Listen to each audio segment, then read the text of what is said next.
Every chapter in 10 minute series lecture number 2 में आपका बहुत बहुत स्वागत है। पिछले लेक्चर के अंदर मैं बाय बैक करा चुका हूं आपको।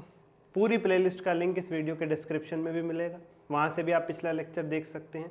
सीरीज वाइज सारे लेक्चर्स जरूर देखें, तभी मजा आएगा। आज है बैलेंस शीट की बारी। बैलेंस शीट बहुत तंग करती है।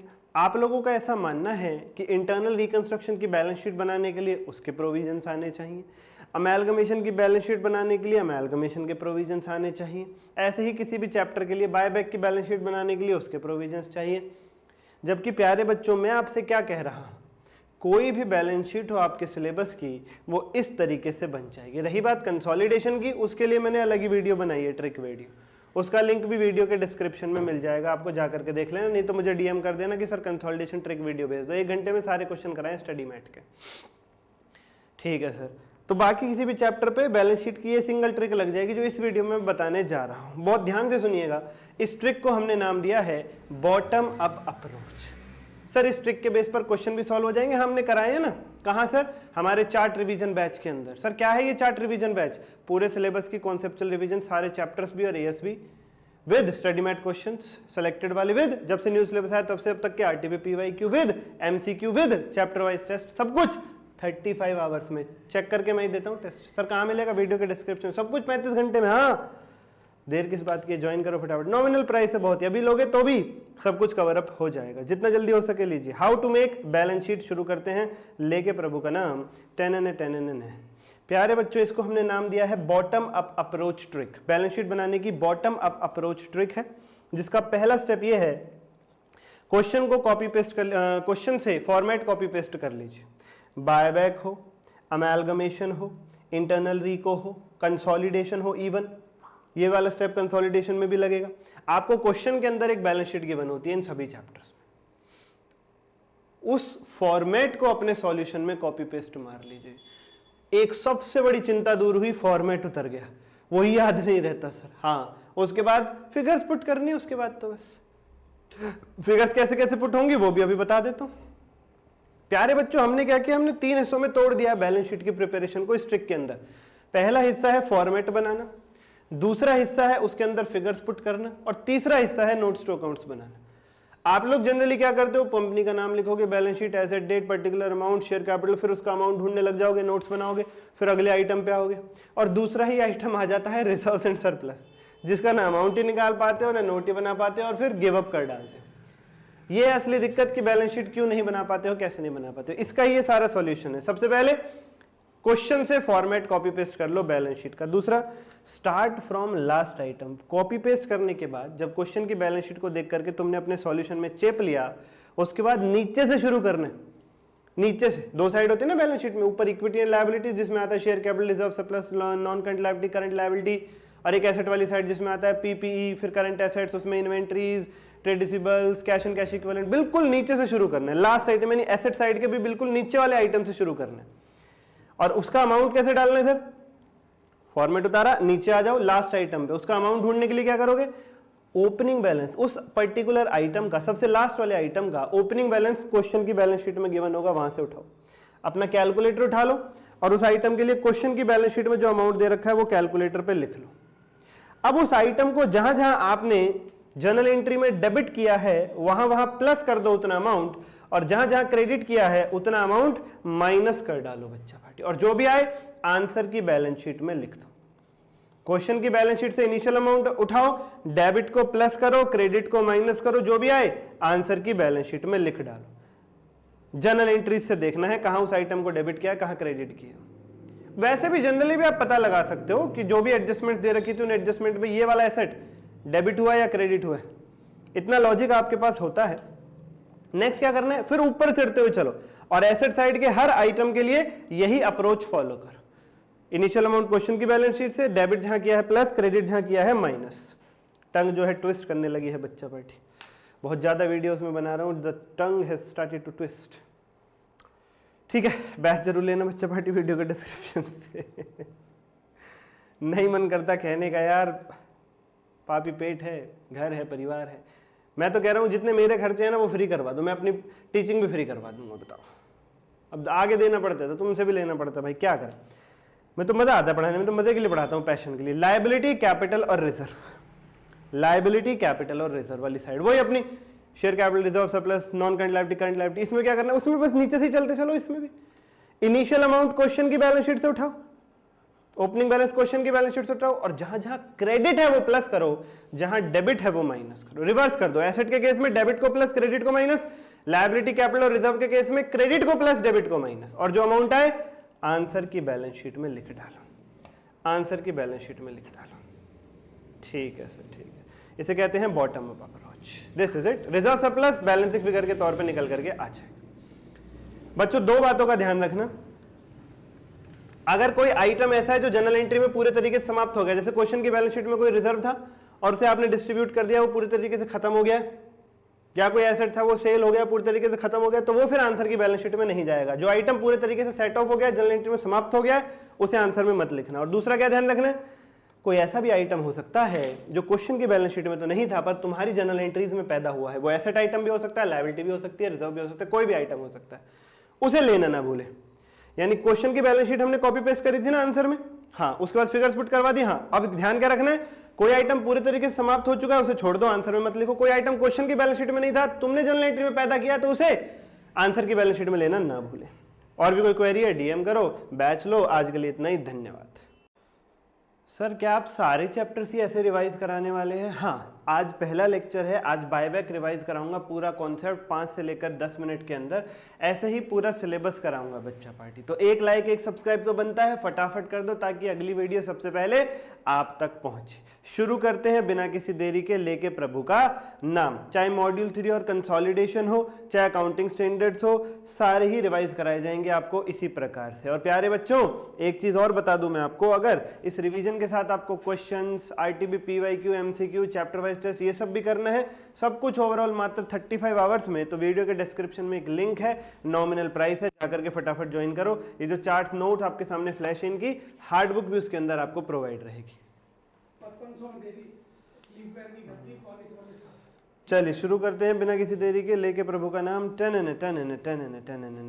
नंबर 1, बायबैक का मतलब purchase and then cancellation of own equity shares. Notes आप देख सकते हैं बच्चा पार्टी, कितने आसान वे में बनाए गए हैं, सारे ही मिलेंगे ऐसे आपको। ये सब एक चार्ट में लिख देते हैं हम, वो चार्ट की फिर हार्ड बुक दे देते हैं आपको। जो आपके सामने फ्लैश है एग्जैक्टली यही, purchase and then cancellation of own equity shares. Company द्वारा अपने खुद के इक्विटी शेयर खरीद के कैंसिल कर देना बायबैक कहलाता है। इक्विटी शेयर ना कि प्रेफरेंस। क्यों करते हैं बायबैक? इससे ईपीएस इंप्रूव होता है और होस्टाइल टेकओवर अवॉइड हो जाता है। मान लो कंपनी के कुछ शेयर होल्डर्स हैं जो कंपनी से गद्दारी करके अपने शेयर्स कॉम्पिटिटर को बेचने जा रहे हैं, कंपनी कॉम्पिटिटर के हाथों में नहीं जाना चाहती, कंपनी को खबर लग गई कि गद्दार इक्विटी शेयर होल्डर अपने शेयर उसके कॉम्पिटिटर को देने जा रहे हैं, इसलिए कंपनी शेयर होल्डर से कहती है इधर आओ शेयर दो अपने, उनसे शेयर परचेज करके उनकी पेमेंट करके कैंसिल कर देती है उनके शेयर्स। इसे कहते हैं होस्टाइल टेकओवर अवॉइड कर देती है कंपनी। कॉम्पिटिटर के हाथों टेकओवर होना यानी होस्टाइल टेकओवर होना अवॉइड कर देती है कंपनी। बायबैक के वक्त एक सीआरआर बनाया जाता है, वाई सीआरआर, जिसकी फुल फॉर्म होती है कैपिटल रिडेम्पशन रिजर्व, आउटसाइडर्स के इंटरेस्ट को सिक्योर करने के लिए। देखिए बायबैक का क्या मतलब बताया, कंपनी इक्विटी शेयर होल्डर से शेयर ले लेती है इक्विटी शेयर और उनकी पेमेंट कर देती है, पैसा दे देती है उनको। इससे क्या हुआ, मालिक अपना पैसा निकाल के चले गए। अब तुम्हें ऐसा लग रहा है कंपनी पैसा दे रही है गद्दारी से बचने के लिए, कॉम्पिटिटर के हाथों में जाने से बचने के लिए, ठीक है, पर देखो तो सही हो क्या रहा है, मालिक अपना पैसा निकाल के जा रहे हैं, ये भी तो हो रहा है। इससे क्या होगा, outsiders, debenture holders, bank loan वालों का पैसा रह जाएगा बस कंपनी के अंदर, मालिक तो निकाल के भाग रहे हैं, उनका पैसा रिस्क पे आ जाएगा, फ्रंट पे आ जाएगा। इसलिए कंपनीज एक्ट ने बोला हुआ है जो भी कंपनी बायबैक करेगी उसे एक रिजर्व बनाना पड़ेगा, कैपिटल रिडेम्पशन रिजर्व। सर कितने अमाउंट से बनाते हैं कैपिटल रिडेम्पशन रिजर्व? प्यारे बच्चों, बायबैक शेयर्स, जितने शेयर्स का बायबैक हो रहा है इनटू फेस वैल्यू, माइनस अगर कोई फ्रेश शेयर्स इशू हो रहे हैं, माइनस अगर कोई नए शेयर्स इशू हो रहे हैं, number of buyback shares into face value minus अगर न्यू शेयर्स अगर कोई इशू हो रहे हैं तो वो वैल्यू माइनस कर दो। फ्रेश इशू ऑफ शेयर्स, ये वैल्यू में लेना है, रुपीज में लेना है, ना कि नंबर्स में, माइनस करते टाइम, ठीक है सर।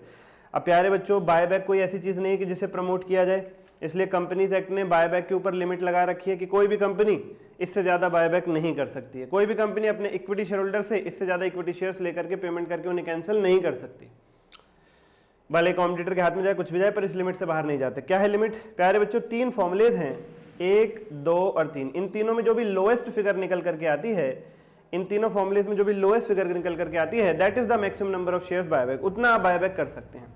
पहला formula, number of outstanding shares into 25%। जितने शेयर्स कंपनी ने इशू कर रखे हैं गुना कर दो 25%, गुना कर दो 25%। ठीक है सर, ठीक है सर। इसे कहते हैं शेयर आउटस्टैंडिंग टेस्ट। दूसरा EPFS, EPFS equity share capital, equity paid up capital, plus P for preference paid up capital, plus F for free reserves, plus S for security premium reserve. EPFS equity paid up capital, preference paid up capital, free reserves, security premium reserve का total गुना करो 25%, divide कर दो buyback price. Buyback price question में given होता है, इसे कहते हैं रिसोर्स टेस्ट, इसे कहते हैं रिसोर्स टेस्ट।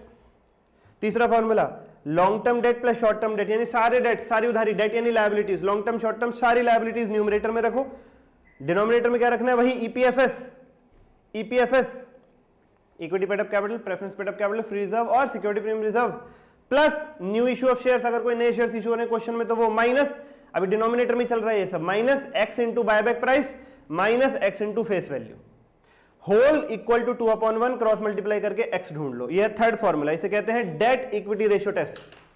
तीनों का जो भी लोएस्ट आएगा उससे ज्यादा शेयर्स आप बायबैक नहीं कर सकते, जो लोएस्ट आएगा that is the maximum number of shares that can be bought back.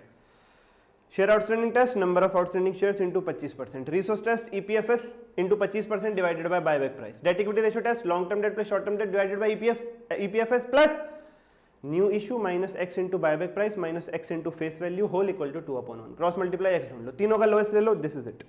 Sir free reserve कौन से होते हैं? बायबैक के चैप्टर में 4, general reserve, P and L, revenue reserve और dividend equalisation reserve. General reserve, P and L, revenue reserve, dividend equalisation reserve, ये 4। Okay sir, okay sir. Security premium reserve तो मैं फ्री रिजर्व ही मान रहे हैं इस चैप्टर में, पर मैं अलग से लेके चल रहा हूँ ना, उसको अलग से लेके चल रहा हूँ ना, ठीक है। फ्री रिजर्व से अलग हर बार बोल रहा हूँ ना, सिक्योरिटी प्रीमियम रिजर्व, तो बात खत्म हुई। अच्छा जी, अगर जर्नल एंट्री बेस्ड क्वेश्चन आता है सर, तो हमें उसमें ये कंफ्यूजन रहती है कि बायबैक के चैप्टर में कौन सी जर्नल एंट्री पहले करें, कौन सी जर्नल एंट्री बाद में करें। प्यारे बच्चों, ये पूरा चार्ट पाने के लिए जरूर बैच ज्वाइन कीजिए। पेपर से 2 दिन पहले 3 दिन पहले भी लोगे, सब कुछ स्क्रैच से कवर हो जाएगा, पर जितना जल्दी ले लोगे उतना फायदा होगा। टेस्ट मैं खुद चेक करके देता हूँ chapter wise, MCQ, RTP, PYQ, study mat question सब है भाई, सब है, सब है। चार्ट की हार्ड बुक तक है, नॉमिनल प्राइस बिल्कुल लोएस्ट इन इंडिया। सबसे पहले प्यारे बच्चों, पैसा अरेंज करने की जर्नल एंट्री। अब आप बायबैक कर रहे हो, क्या मतलब बताया बायबैक का? इक्विटी शेयरहोल्डर से शेयर लेके उनकी पेमेंट कर, तो पेमेंट करने के लिए पैसा भी तो होना चाहिए।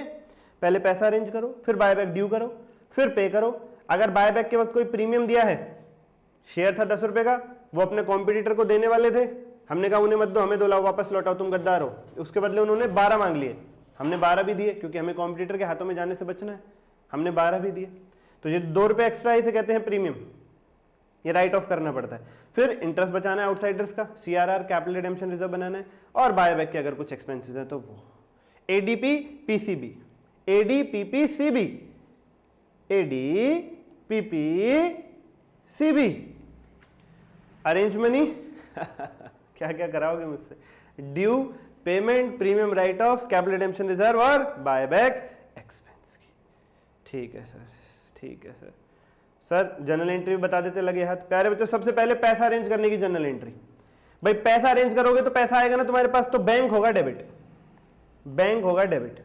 अब पैसा अरेंज करने की कई जगह हो सकती है, इन्वेस्टमेंट बेच दो तो क्रेडिट कर देंगे इन्वेस्टमेंट को, लोन ले लो तो क्रेडिट कर देंगे बैंक लोन को, शेयर इशू कर दो, शेयर कैपिटल, डिवेंचर इशू करके पैसा अरेंज कर लो, डिवेंचर। यानी 4 जगहों से पैसा अरेंज कर सकते हो, इन्वेस्टमेंट बेच के, लोन लेके, शेयर इशू करके, डिवेंचर इशू करके। कोई भी केस हो, बैंक डेबिट होगा, पैसा अरेंज हो रहा है, पैसा आ रहा है, बैंक डेबिट होगा। इधर सर्वदा जब भी पैसा आता है बैंक डेबिट होता है। और जिस भी रीजन से आपने पैसा अरेंज किया है, चाहे इन्वेस्टमेंट, चाहे लोन, चाहे डिवेंचर, चाहे शेयर, उसे क्रेडिट कर देना। और शेयर अगर प्रीमियम पे इशू है तो 2 सिक्योरिटी प्रीमियम रिजर्व जरूर आ जाएगा, ऐसे डिवेंचर। इन्वेस्टमेंट बेचते वक्त लॉस हुआ तो पी&एल डेबिट कर देना साथ में, प्रॉफिट हुआ तो पी&एल को क्रेडिट जरूर कर देना। ये हो गई पैसा अरेंज करने की एंट्री। उसके बाद बायबैक को ड्यू करने की entry, equity share capital debit, इसमें आती है face value, 2 equity share buyback, इसमें जो एक्चुअल आप पे करते हो, मान लो फेस वैल्यू 10 थी और एक्चुअल में पे कर रहे हो 12, शेयर खरीद रहे हो, कंपनी शेयर खरीद रही है इक्विटी शेयर होल्डर से, 10 का है पर दे रही है 12, क्यों? वो दे नहीं रहे ना नालायक, वरना कॉम्पिटिटर को दे देंगे। जो दो एक्स्ट्रा है वो जाएगा प्रीमियम पेबल ऑन बायबैक में डेबिट हो जाएगा। यानी ड्यू की entry, equity share capital debit, face value 10 रुपए, प्रीमियम अगर कुछ है तो वो भी नुकसान है, एक्स्ट्रा पेमेंट करनी पड़ रही है, और आपको पता है नुकसान को डेबिट करते हैं, debit all expenses and losses, 2 रुपए डेबिट हो जाएगा। 2 इक्विटी शेयर्स बायबैक 12। ठीक है सर, ठीक है सर। जरूरी नहीं हर क्वेश्चन में प्रीमियम हो, तो खाली equity share capital to premium on equity share buyback की एंट्री कर देना, अगर प्रीमियम नहीं है क्वेश्चन में तो। फिर payment, equity share buyback to bank, 12 रुपए की पेमेंट, 12 रुपए की पेमेंट। उसके बाद जैसा आपको बताया गया एडीपीपी, ये वाला प्रीमियम 2 रुपए का, ये राइट ऑफ करो, इस नुकसान को राइट ऑफ करो। सर कहां से करते हैं? यही याद रखने वाली बात है, यही याद रखने वाली बात है। ये सीरीज मेंटेन करनी है। सबसे पहले सिक्योरिटीज प्रीमियम रिजर्व, फिर जनरल रिजर्व, फिर P&L, 2 premium payable on buyback. ये सीरीज याद रखना। बायबैक का प्रीमियम राइट ऑफ करने के लिए सबसे पहले सिक्योरिटीज प्रीमियम का इस्तेमाल करते हैं, फिर जनरल रिजर्व का, फिर P&L का। अगर सिक्योरिटी प्रीमियम से पूरे पैसे राइट ऑफ हो गए तो मत करो, उसमें कम पड़े तो जनरल रिजर्व यूज करो, उसमें भी कम पड़े तो P&L यूज करो। फिर CRR बनाना है, कैपिटल रिडेम्पशन रिजर्व। उसके लिए सीरीज क्या है? ऊपर से बस सिक्योरिटी प्रीमियम हटा दो, ऊपर से सिक्योरिटी प्रीमियम हटा दो, यानी general reserve, P&L, other free reserve, general reserve, P&L, other free reserve to capital redemption reserve, to capital redemption reserve. ठीक है, प्रीमियम को डेबिट करके बैठे थे तो राइट ऑफ करते टाइम क्या करोगे? क्रेडिट। CRR एक कैपिटल रिडेम्पशन रिजर्व क्या है? एक रिजर्व, रिजर्व का क्रेडिट बैलेंस होता है तो उसे क्या करोगे? क्रेडिट। और जहां से प्रीमियम राइट ऑफ कर रहे हो, जहां से CRR बना रहे हो, वो डेबिट करो उसको। प्रीमियम कहां से राइट ऑफ होगा? Security premium, general reserve, P&L। और वो कहां से बनाओगे? CRR, general reserve, P&L, other free reserve. Other free reserve में बता दिया डिविडेंड इक्वलाइजेशन रिजर्व, वो रहेगी। अच्छा, जनरल रिजर्व प्यारे बच्चों कई बार आपके क्वेश्चन के अंदर आपको रेवेन्यू रिजर्व के नाम से भी देखने को मिल सकता है, याद रखिएगा। और फिर बायबैक एक्सपेंसेस की एंट्री है, एक्सपेंसेस टू बैंक। एक्सपेंसेस को हमेशा डेबिट करते हैं, बायबैक एक्सपेंसेस डेबिट। एक्सपेंस है तो पेमेंट होगी, पेमेंट होगी तो यदा तदा सर्वदा अकाउंट में बैंक क्रेडिट होगा, बायबैक एक्सपेंसेस टू बैंक। और फिर इस बायबैक एक्सपेंस को P&L और अदर फ्री रिजर्व से राइट ऑफ कर दो, P&L account debit, other free reserve debit to buyback expenses account. Last but not the least, key notes बच्चा पार्टी, केवल फुली पेड शेयर्स का ही बायबैक किया जा सकता है। इन्वेस्टमेंट अलाउंस रिजर्व और CRR और रिवैल्यूएशन रिजर्व फ्री रिजर्व में नहीं आते हैं, MCQ में ध्यान रखना। Dividend equalisation reserve free reserve है। नए शेयर्स इशू हुए हैं बायबैक के लिए तो CRR में से माइनस कर देंगे, मैंने बताया था थोड़ी देर पहले। If reserve restricted can't use to such extent, मान लो जनरल रिजर्व है क्वेश्चन में 1 लाख रुपए का और उसमें से लिखा हुआ है आप 20,000 यूज नहीं कर सकते, वो ब्लॉक्ड है, तो 80,000 ही आप यूज करके चलेंगे। कहां यूज करते हैं जनरल रिजर्व? अभी देखा था, SPR के बाद जनरल रिजर्व आता है प्रीमियम राइट ऑफ करने के लिए, और सबसे पहले जनरल रिजर्व आता है CRR बनाने के लिए। अब वो क्वेश्चन में 1 लाख का पर कह रहे हैं इसमें से 20,000 यूज नहीं कर सकते, तो किसी भी पर्पज के लिए 80,000 यूज करना, उससे ज्यादा यूज मत करना। बैच लो, क्वेश्चंस भी पाओ, मात्र 35 आवर्स में RTP, PYQ, MCQ, chapter wise test, सब कुछ 35 में स्क्रैच से। चार्ट की हार्ड बुक भी है, सारे नोट्स की हार्ड बुक भी मिलेगी। और जब तक हार्ड बुक डिलीवर नहीं होगी, क्योंकि टाइम कम है, तब तक के लिए PDF भी देंगे आपको। तो प्यारे प्यारे बच्चों, go for it, go for it. Batch link है, मुझे DM भी कर सकते हैं, डिस्क्रिप्शन में भी लिंक है, कमेंट करो। आज के लिए इतना ही, धन्यवाद। हर एक चैप्टर 10 मिनट में सीरीज के अंदर बहुत बहुत स्वागत है। एक और लेक्चर, आज कैश फ्लो को निपटा देंगे। शुरू करते हैं लेके प्रभु का नाम, बिना किसी देरी के। ना केवल फॉर्मेट कराऊंगा पूरा, प्यारे प्यारे बच्चों सारी पॉसिबल एडजस्टमेंट जो हो सकती हैं, जो तंग करती हैं, वो भी डिस्कस करके चलेंगे। सो आर यू रेडी? एक लाइक तो कर दो यार। सारा सिलेबस के सारे चैप्टर्स करा रहा हूं 10-10 मिनट के अंदर, पूरा कॉन्सेप्ट कुछ भी बिना छोड़े हुए। लाइक तो करो यार, सब्सक्राइब करके बेल आइकन दबाओ ताकि अगली वीडियो सबसे पहले आप तक पहुंचे। 21,000 सब्सक्राइबर्स होते ही MCQ भी फ्री में डालूंगा। जल्दी करो बच्चा पार्टी, देर किस बात की है। प्यारे बच्चों, पेपर में अगर फॉर्मेट बेस्ड क्वेश्चन आता है तो आपको सबसे ऊपर कंपनी का नाम लिखना है, फिर कैश फ्लो स्टेटमेंट, फिर किस ईयर की कैश फ्लो स्टेटमेंट क्वेश्चन में दे रखी है, जो बनानी है आपको वो लिख देना फॉर द ईयर एंडेड करके। पर्टिकुलर्स, अमाउंट, अमाउंट के 2 कॉलम मत बनाना। कैश फ्लो स्टेटमेंट में सबसे बड़ा झंझट यही है, बच्चे 2 कॉलम बना देते हैं अमाउंट के, एक अंदर की कैलकुलेशन के लिए, एक बाहर फाइनल। फाइनल में लिखो प्लस है तो बिना ब्रैकेट के लिखो, माइनस करना है तो ब्रैकेट लगा के लिखो। जो लिखना है बाहर वाले कॉलम में ही लिखो, उससे कंफ्यूजन 50% ईज आउट हो जाती है आपकी, और बाकी 50% फॉर्मेट को याद करा के। जैसा आप लोग जानते हैं, कैश फ्लो स्टेटमेंट के अंदर 3 एक्टिविटीज होती हैं, ऑपरेटिंग, इन्वेस्टिंग और फाइनेंसिंग। सबसे पहले इन्वेस्टिंग याद करा देता हूं बिना किसी देरी के। इन्वेस्टिंग में प्यारे बच्चों tangible fixed assets, intangible fixed assets और नॉन करंट इन्वेस्टमेंट्स, इन 3 चीजों की सेल आती है और परचेज आती है। Tangible fixed assets, intangible fixed assets और non current investment, tangible, intangible, NCI, इनकी सेल और परचेज। सेल बिना ब्रैकेट के आती है क्योंकि सेल करोगे तो पैसा आएगा, इनफ्लो होगा। परचेज पे ब्रैकेट लगाते हैं क्योंकि परचेज करोगे तो पैसा जाएगा, आउटफ्लो होगा। और नेगेटिव पे ब्रैकेट लगाते हैं अकाउंट्स के अंदर। और प्यारे बच्चों, अगर इन्वेस्टमेंट इन्वेस्टिंग एक्टिविटी में आएगी तो उस इन्वेस्टमेंट पे मिलने वाला इंटरेस्ट, डिविडेंड और रेंट जो आप प्राप्त करोगे, इंटरेस्ट, डिविडेंड, रेंट रिसीव्ड, वो भी इन्वेस्टिंग एक्टिविटीज में ही आएगा। तो cash flow from investing activities बहुत ही आसानी से समाप्त होता है। Sale of tangible fixed assets, intangible fixed asset, non current investment, investment पे इंटरेस्ट, डिविडेंड, रेंट रिसीव्ड, और purchase of tangible, intangible, NCI bracket लगा के काम खत्म। Next, financing activities. फाइनेंस का मतलब होता है प्यारे बच्चों उधार लेना और सूद समेत वापस लौटा देना। तो फाइनेंसिंग एक्टिविटीज में आएगा उधार लेना और सूद समेत वापस लौटा देना। 5 जगहों से आप उधार ले सकते हैं, तो 5 जगहों से उधार लेना और सूद समेत उनको वापस लौटा देना फाइनेंसिंग एक्टिविटी में आएगा। कौन सी 5 जगह है जहां से पैसा उधार लिया जाएगा? इक्विटी शेयर इशू करके, प्रेफरेंस शेयर इशू करके, डिवेंचर इशू करके, लॉन्ग टर्म बोरोइंग यानी बैंक से लोन लेके, और शॉर्ट टर्म बोरोइंग यानी बैंक से ओवरड्राफ्ट वगैरह। तो प्यारे प्यारे बच्चों, उधार ले लो, issue of equity share capital, preference share capital, debentures, long term borrowing, short term borrowing. अब इस उधारी पे सूद चुकाओ यानी इंटरेस्ट पेड और डिविडेंड पेड।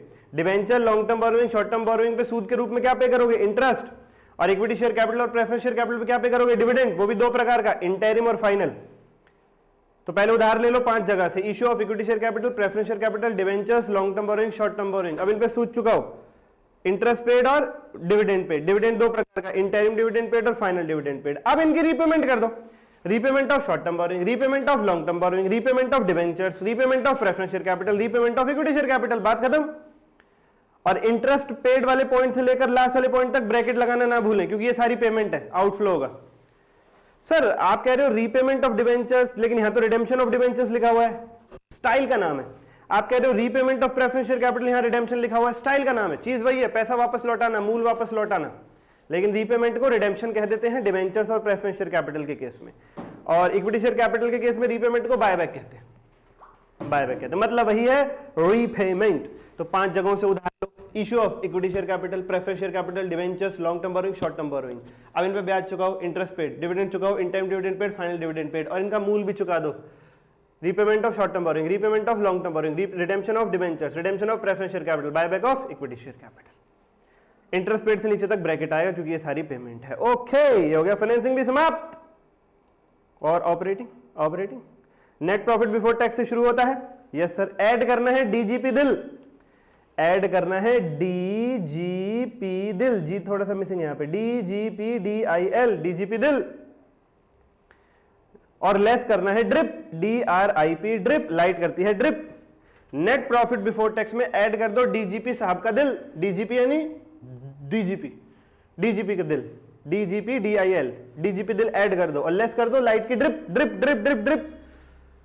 पहुंच जाओगे operating profit before working capital changes में। उसमें ऐड क्या करना है? करंट एसेट्स का डिक्रीज और करंट लायबिलिटी का इंक्रीज, और लेस करना है करंट एसेट्स का इंक्रीज और करंट लायबिलिटी का decrease. Cash generated from operation, फिर लास्ट में इनकम टैक्स पेड माइनस कर दो, काम खत्म। सर दोबारा करो, नेट प्रॉफिट बिफोर टैक्स में ऐड करो डीजीपी दिल, डीजीपी DIL, लेस करो drip. Net profit before tax में ऐड करो डीजीपी दिल, क्या क्या करवाओगे मुझसे, लेस करो ड्रिप। पहुंचोगे operating profit before working capital changes में, ऐड करो decrease in current assets, increase in current liability, और इनका उल्टा लेस कर दो, इंक्रीज इन करंट एसेट और decrease in current liability less कर दो। कैश जनरेटेड फ्रॉम ऑपरेशन पे आ जाओगे, इनकम टैक्स पेड माइनस करो, काम खत्म, काम खत्म, खेल खत्म, पैसा हजम। अब देखो याद रखने में मुश्किल ना हो, बस इतना याद रख लो, करंट एसेट्स का डिक्रीज ऐड होगा, करंट एसेट्स का डिक्रीज ऐड होगा, तो करंट लायबिलिटी का क्या ऐड होगा? इंक्रीज, क्योंकि दोनों ऑपोजिट नेचर के हैं, दोनों ऑपोजिट नेचर के हैं। और करंट एसेट के डिक्रीज को ऐड किया है तो करंट एसेट के इंक्रीज को क्या करोगे? लेस। करंट लायबिलिटी के इंक्रीज को ऐड किया तो करंट लायबिलिटी के डिक्रीज को क्या करोगे? लेस। बस एक याद रख लो, decrease in current asset add होता है, बाकी सारे अपने आप आ जाएंगे। और सर इनकी फुल फॉर्म ड्रिप की DRIP, dividend income, rental income, interest income. वही जो इन्वेस्टिंग में था IDR, interest received, dividend received, rent received, वो यहाँ पे DRI बन गया बस, dividend income, rental income, interest income. Okay sir. और P for profit on sale of fixed asset, P for profit on sale of fixed asset, ये drip की full form है। और डीजीपी दिल बिल्कुल लास्ट में, D फॉर लिखा हुआ है सब, ये चार्ट भी आपको मिलेगा, फॉर्मेट भी मिलेंगे, सारी एडजस्टमेंट्स भी मिलेंगी, और सारे क्वेश्चंस भी मिलेंगे, और स्टडी मेट के क्वेश्चंस, और आरटीबी पीवाई, क्योंकि जब से न्यू सिलेबस आया तब से अब तक के क्वेश्चन, और चैप्टर वाइज टेस्ट, और एमसीक्यू लेक्चर, सब कुछ 35 आवर्स में स्क्रैच से क्वेश्चन आज से सॉल्व करवाएं। कंसोलिडेशन तो ट्रिक वे में कराया 1 घंटे में, पूरा सारे क्वेश्चंस, बैलेंस शीट की ट्रिक। तो प्यारे प्यारे बच्चों, बैच लियो, वीडियो के डिस्क्रिप्शन में लिंक है, छोटा सा नॉमिनल प्राइस है, पेपर से 2 दिन पहले लोगे तो भी हो जाएगा, पर जितना जल्दी लोगे बढ़िया रहेगा। D for depreciation, G for goodwill, patent, trademark amortized, P for preliminary expenses written off, D for discount on issue of debentures written off, I for interest expense, और L for loss on sale of fixed asset। थोड़ा सा याद करना पड़ेगा। Net profit before tax add DGP दिल, D for depreciation, G for goodwill patent trademark amortise, P for preliminary expenses written off, D for discount on issue of debentures written off, I for interest expense, L for loss on sale of fixed asset less drip, dividend income, rental income, interest income, profit on sale of fixed asset equal to operating profit before working capital changes add decrease in CA increase in CL less opposite of that equal to cash generated from operations minus income tax paid. ये लो प्यारे बच्चों, पूरा format हो गया ये आपका, chart मिल जाएगा ये पूरा का पूरा, आपको हार्ड बुक भी मिलेगी भाई, पूरे सिलेबस ये चार्ट में लिखा हुआ है पूरा का पूरा, 2 चार्ट्स में पूरा मिल जाएगा आपको, 70 मार्क्स की कवरेज तो वहीं हो जाएगी चार्ट्स में, हार्ड बुक में। बाकी एस है वो पीडीएफ से कवर्ड है, डिजाइंड है उसमें हमारी पीडीएफ, कोई दिक्कत नहीं उसके अंदर कैसी भी। तो भाई इतने से नॉमिनल प्राइस में 2 चार्ट की हार्ड बुक भी दे रहे हैं, मैंने खुद अपने हाथ से बनाया चार्ट, देर किस बात की है। आइए अब बाकी एडजस्टमेंट्स पे आते हैं, कैश फ्लो की बाकी एडजस्टमेंट जो थोड़ा तंग करती हैं। कहीं भी दिखे provision for tax, provision for tax का बना हुआ अकाउंट, कहीं भी दिखे प्रोविजन फॉर टैक्स बना हुआ अकाउंट, तुम्हें बताया गया होगा ओपनिंग ले लो, क्लोजिंग ले लो, फलाना ढिमाका, छोड़ो जी झंझट छोड़ो। कहीं भी दिखे प्रोविजन फॉर टैक्स बना हुआ अकाउंट, ओपनिंग बैलेंस यहां लिखो, क्लोजिंग बैलेंस यहां लिखो। जो पी एंड एल में, क्वेश्चन के पी एंड एल में प्रोविजन फॉर टैक्स पड़ा हुआ है उसे यहां लिख दो, जो क्वेश्चन के पी एंड एल में टैक्स पड़ा हुआ है वो यहां लिख दो, और ये बैलेंसिंग फिगर निकल के आ जाएगा आपका कितना टैक्स आपने पे किया। यही वो है टू बैंक वाला अमाउंट जो ऑपरेटिंग में माइनस करते हैं, जो अभी हम कैश जनरेटेड फ्रॉम ऑपरेशन में से माइनस कर रहे थे इनकम टैक्स, वो यही अमाउंट होता है, वो यही अमाउंट होता है। बहुत ही रेयरली क्वेश्चन में डायरेक्टली गिवन होता है, हमें ये अकाउंट बना के खुद ही ढूंढना पड़ता है ज्यादातर। ठीक है सर, ठीक है सर, ठीक है सर। और ये बाय पी एंड एल वाला ऑपरेटिंग में प्लस भी होता है, याद रखना। एनपीबीटी में, NPBT net profit before tax में ये भी प्लस होगा, जहां डीजीपी दिल ऐड होता है ना वहां ये भी प्लस होगा। जहां देखिए प्रोविजन फॉर टैक्स अकाउंट बनाओ, opening balance by balance BD, closing balance to balance CD, जो पीएनएल में प्रोविजन फॉर टैक्स दिख रहा है बाय पीएनएल, और जो टू बैंक है वो बैलेंसिंग फिगर निकल के आ जाएगा। इसके बाद टू बैंक वाले अमाउंट को ऑपरेटिंग में माइनस करेंगे कैश जनरेटेड फ्रॉम ऑपरेशन में से, और बाय पीएनएल वाले अमाउंट को नेट प्रॉफिट बिफोर टैक्स में ऐड करते हैं, जहां डीजीपी दिल ऐड किया था वहीं ये भी जाएगा। बहुत बढ़िया। कई बार क्या होता है क्वेश्चन ये दोनों ही गायब कर देता है, ये भी और ये भी। अब 2 मिसिंग फिगर है तो कैसे करेंगे सर, एक मिसिंग फिगर तो ढूंढ सकते हैं, 2 कैसे ढूंढेंगे? तो प्यारे बच्चों ओपनिंग बैलेंस को ही यहां लिख देना और क्लोजिंग बैलेंस को ही यहां लिख देना, झंझट खत्म, झंझट खत्म। Okay sir, okay sir, very very good. यही तो है भाई मजा हमारे साथ पढ़ने का। Provision for bad and doubtful debts, बढ़ रहा हो तो ऑपरेटिंग में प्लस, घट रहा हो तो ऑपरेटिंग में माइनस। इतना से याद करना है बस आपको, सारी एडजस्टमेंट समाप्त। ऑपरेटिंग ओवर ऑपरेटिंग एक्टिविटीज में प्लस माइनस। पीपी और एक्यूमुलेटेड डेप्रिसिएशन अकाउंट, ये क्वेश्चंस में कराता हूं मैं, तो बैच जरूर लीजिए, क्वेश्चन देखिए वहां पर। उसके बाद प्यारे बच्चों इंटरेस्ट एक्सपेंस, आपने देखा होगा 2 जगह आया था, एक तो ऑपरेटिंग एक्टिविटीज में डीजीपी दिल में जो डी के बाद आई है इंटरेस्ट एक्सपेंस वहां, और एक फाइनेंसिंग एक्टिविटीज में भी इंटरेस्ट पेड है। तो कहां पे कौन सा अमाउंट लेना है? ऑपरेटिंग में जो आप ऐड करते हो डीजीपी दिल में जो आई है, आई फॉर इंटरेस्ट, वो एक्रूअल बेसिस पे लोगे, और फाइनेंसिंग में जो माइनस करते हो वो पेड बेसिस पे लोगे। मान लो 10 लाख रुपए उधार लिया 10% के ब्याज पर, साल का ब्याज कितना बनता है? 1 लाख। तो ऑपरेटिंग में पूरा ऐड होगा, एक्रूअल बेसिस पर पूरा ब्याज ऐड होगा 1 लाख। अब मान लो हमने उसमें से पे किया है केवल 90,000, तो फाइनेंसिंग में इंटरेस्ट पेड में 90,000 ही जाएगा। हाँ, वो पूरा 1 लाख पे कर दिया तो फाइनेंसिंग में भी 1 लाख चला जाएगा। लेकिन ध्यान क्या रखना है, ऑपरेटिंग में पूरा ब्याज ऐड होगा, फाइनेंसिंग में उतना जितना पे किया, भले ही पूरा भले ही कम। ऐसे ही प्यारे बच्चों इंटरेस्ट, डिविडेंड और रेंट की जो ये इनकम है 2 जगह आई थी।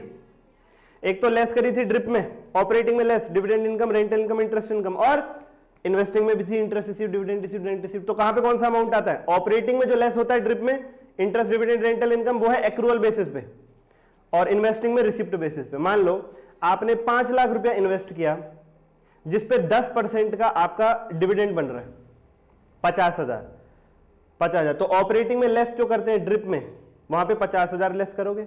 अब मिला है उसमें से आपको केवल अभी 45, तो इन्वेस्टिंग में ऐड करोगे 45। पूरा मिल गया तो इन्वेस्टिंग में 45 लिखोगे, 50 लिखोगे, पर जितना मिला है। ध्यान क्या रखना है, ड्रिप में जो लेस होती है dividend, rental, interest income, operating में वो उतनी लेस होती है जितनी टोटल इनकम होती है, और इन्वेस्टिंग में कितना लिखते हैं? उसमें से जितनी रिसीव हो गई है, जितनी रिसीव हो गई है। ठीक है सर, ठीक है सर। प्यारे बच्चों अगर केवल लिखा है प्रपोज डिविडेंड तो वो कॉन्टिंजेंट लायबिलिटी है, उसे इग्नोर करना है।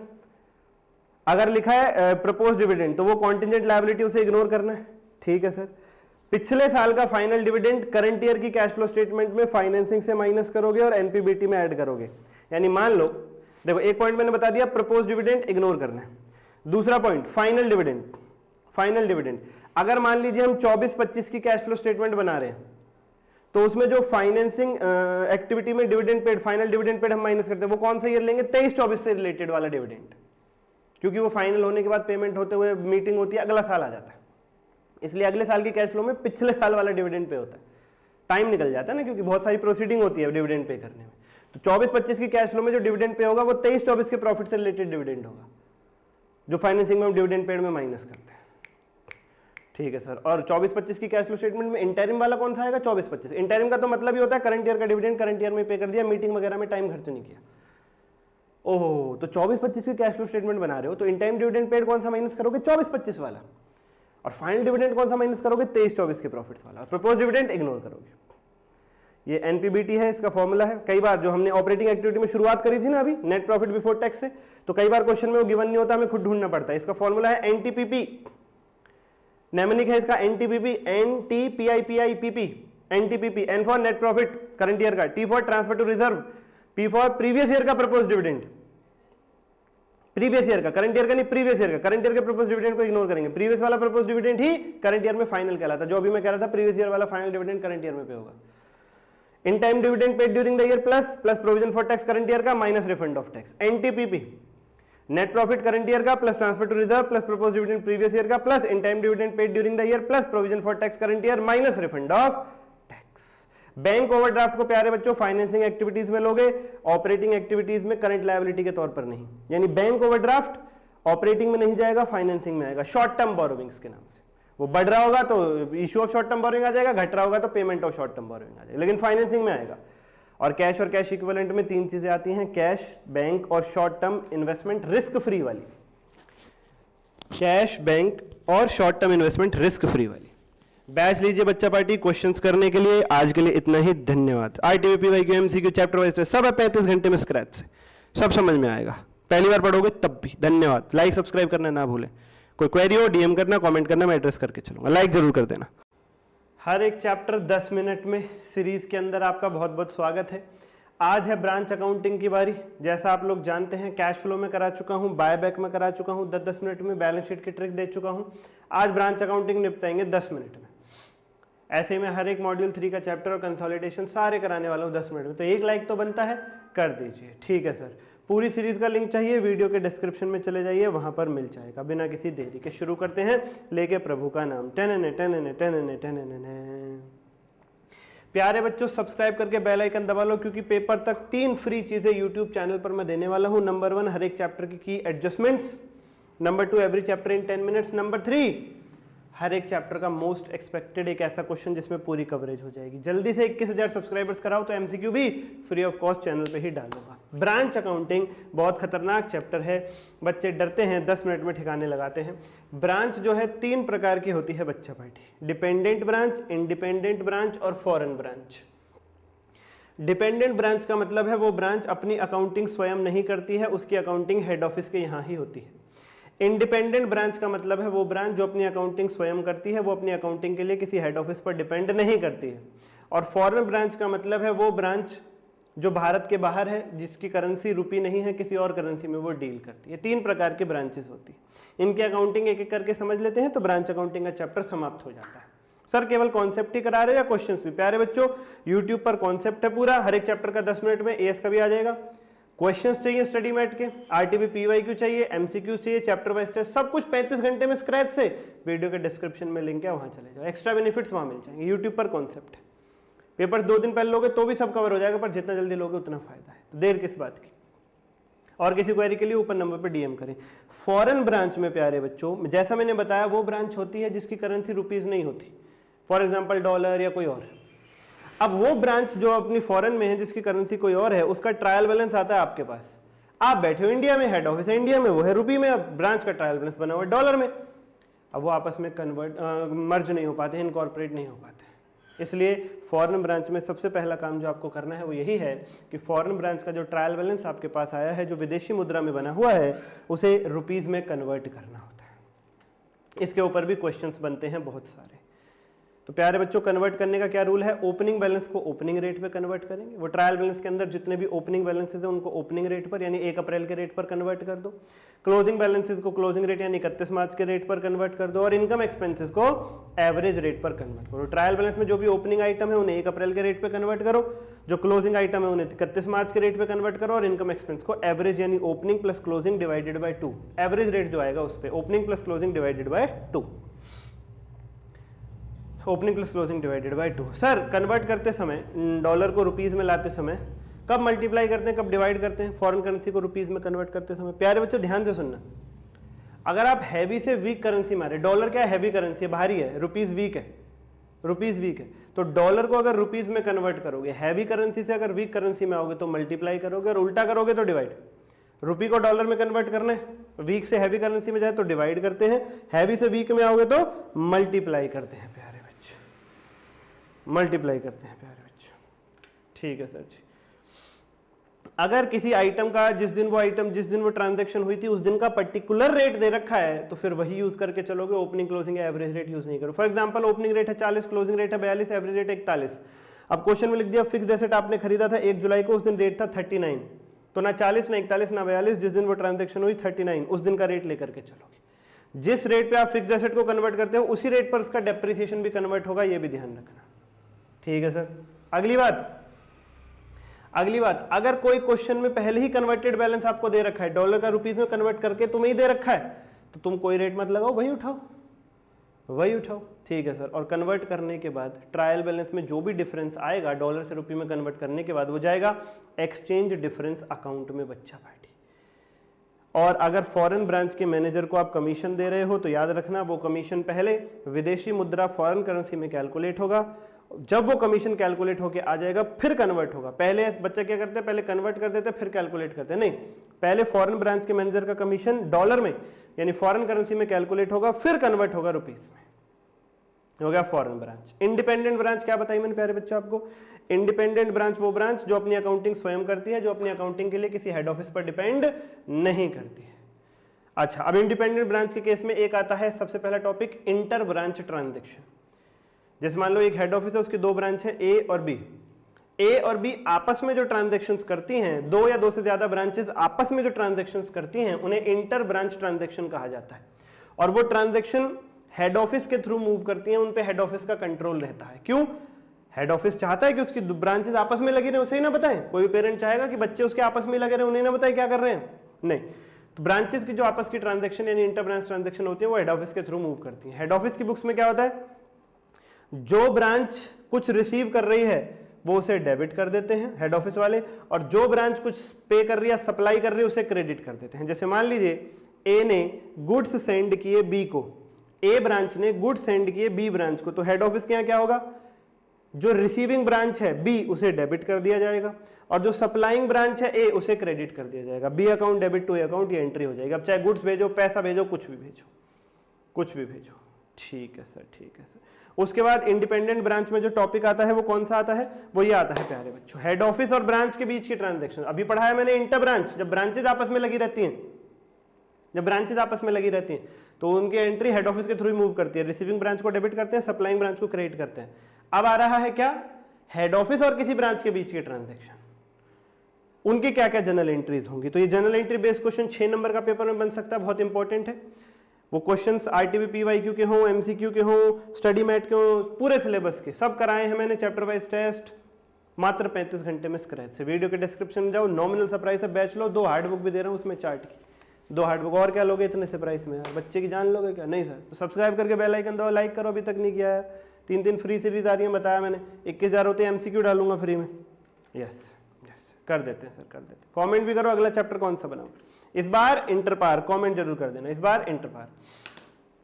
सबसे पहली ट्रांजैक्शन, हेड ऑफिस अपनी ब्रांच को जब गुड सेंड करता है, तो हेड ऑफिस गुड सेंड कर रहा है, रूल है क्रेडिट व्हाट गोज आउट, उसके यहाँ क्रेडिट हो जाएंगे टू गुड सेंट।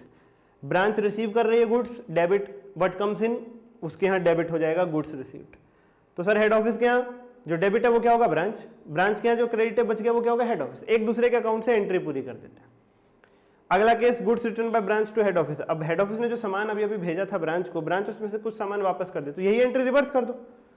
यही ऊपर वाली एंट्रीज को रिवर्स कर दो। अगला केस, ब्रांच के खर्चे पेड बाय ब्रांच। ब्रांच के खर्चे की पेमेंट भी ब्रांच ने करी है, तो हेड ऑफिस के यहाँ कोई एंट्री नहीं होगी, उसका कोई रोल ही नहीं आ रहा।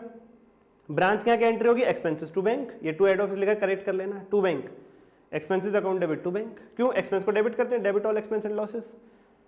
ब्रांच का खर्चा है, ब्रांच की बुक्स में एक्सपेंस डेबिट हो जाएगा, और यदा सर्वदा जब जब पेमेंट करोगे बैंक क्रेडिट होगा टू बैंक अकाउंट। अगला case, branch expenses paid by head office. खर्चा ब्रांच का है, पेमेंट हेड ऑफिस ने कर दी, तो क्या होगा, एक्सपेंस तो डेबिट होगा ब्रांच के यहाँ, पर पेमेंट हेड ऑफिस से हुई है तो टू बैंक अकाउंट, यानी बैंक अकाउंट क्रेडिट होगा हेड ऑफिस का। तो सर एंट्री कैसे पूरी होगी, हेड ऑफिस में डेबिट करेंगे ब्रांच को और ब्रांच में क्रेडिट करेंगे हेड ऑफिस को। ठीक है सर। गुड्स खरीदने की वो भी सेम यही केस है, गुड्स खरीदे ब्रांच ने, पेमेंट भी ब्रांच ने करी है, तो केवल हेड ऑफिस के यहाँ कोई एंट्री नहीं होगी, केवल ब्रांच की एंट्री होगी परचेज टू बैंक, वही जो ऊपर थी एक्सपेंसेस टू बैंक। और अगर गुड्स खरीदे ब्रांच ने, पेमेंट हेड ऑफिस ने कर दिया, तो परचेज अकाउंट तो डेबिट होगा ब्रांच का, क्योंकि गुड्स परचेज किए ब्रांच ने, लेकिन पेमेंट हेड ऑफिस से हुई तो बैंक क्रेडिट होगा हेड ऑफिस का। तो एंट्री पूरी कैसे होगी, हेड ऑफिस के यहाँ ब्रांच को डेबिट करके और ब्रांच के यहाँ हेड ऑफिस को क्रेडिट करके। ठीक है सर, ठीक है सर। अगला केस, अगर गुड्स उधार खरीदे हैं ब्रांच ने, उधार खरीदे, उधार खरीदने की एंट्री 11वीं क्लास से पढ़ रहे हो, purchase account debit to creditors. Branch के यहाँ, ब्रांच ने उधार खरीदे, हेड ऑफिस ने थोड़ी, तो ब्रांच की एंट्री होगी परचेज टू क्रेडिटर्स। फिर कुछ समय बाद पेमेंट भी ब्रांच नहीं करी है, तो क्रेडिटर्स टू बैंक, ये भी एंट्री ब्रांच की होगी, हेड ऑफिस का कोई रोल नहीं।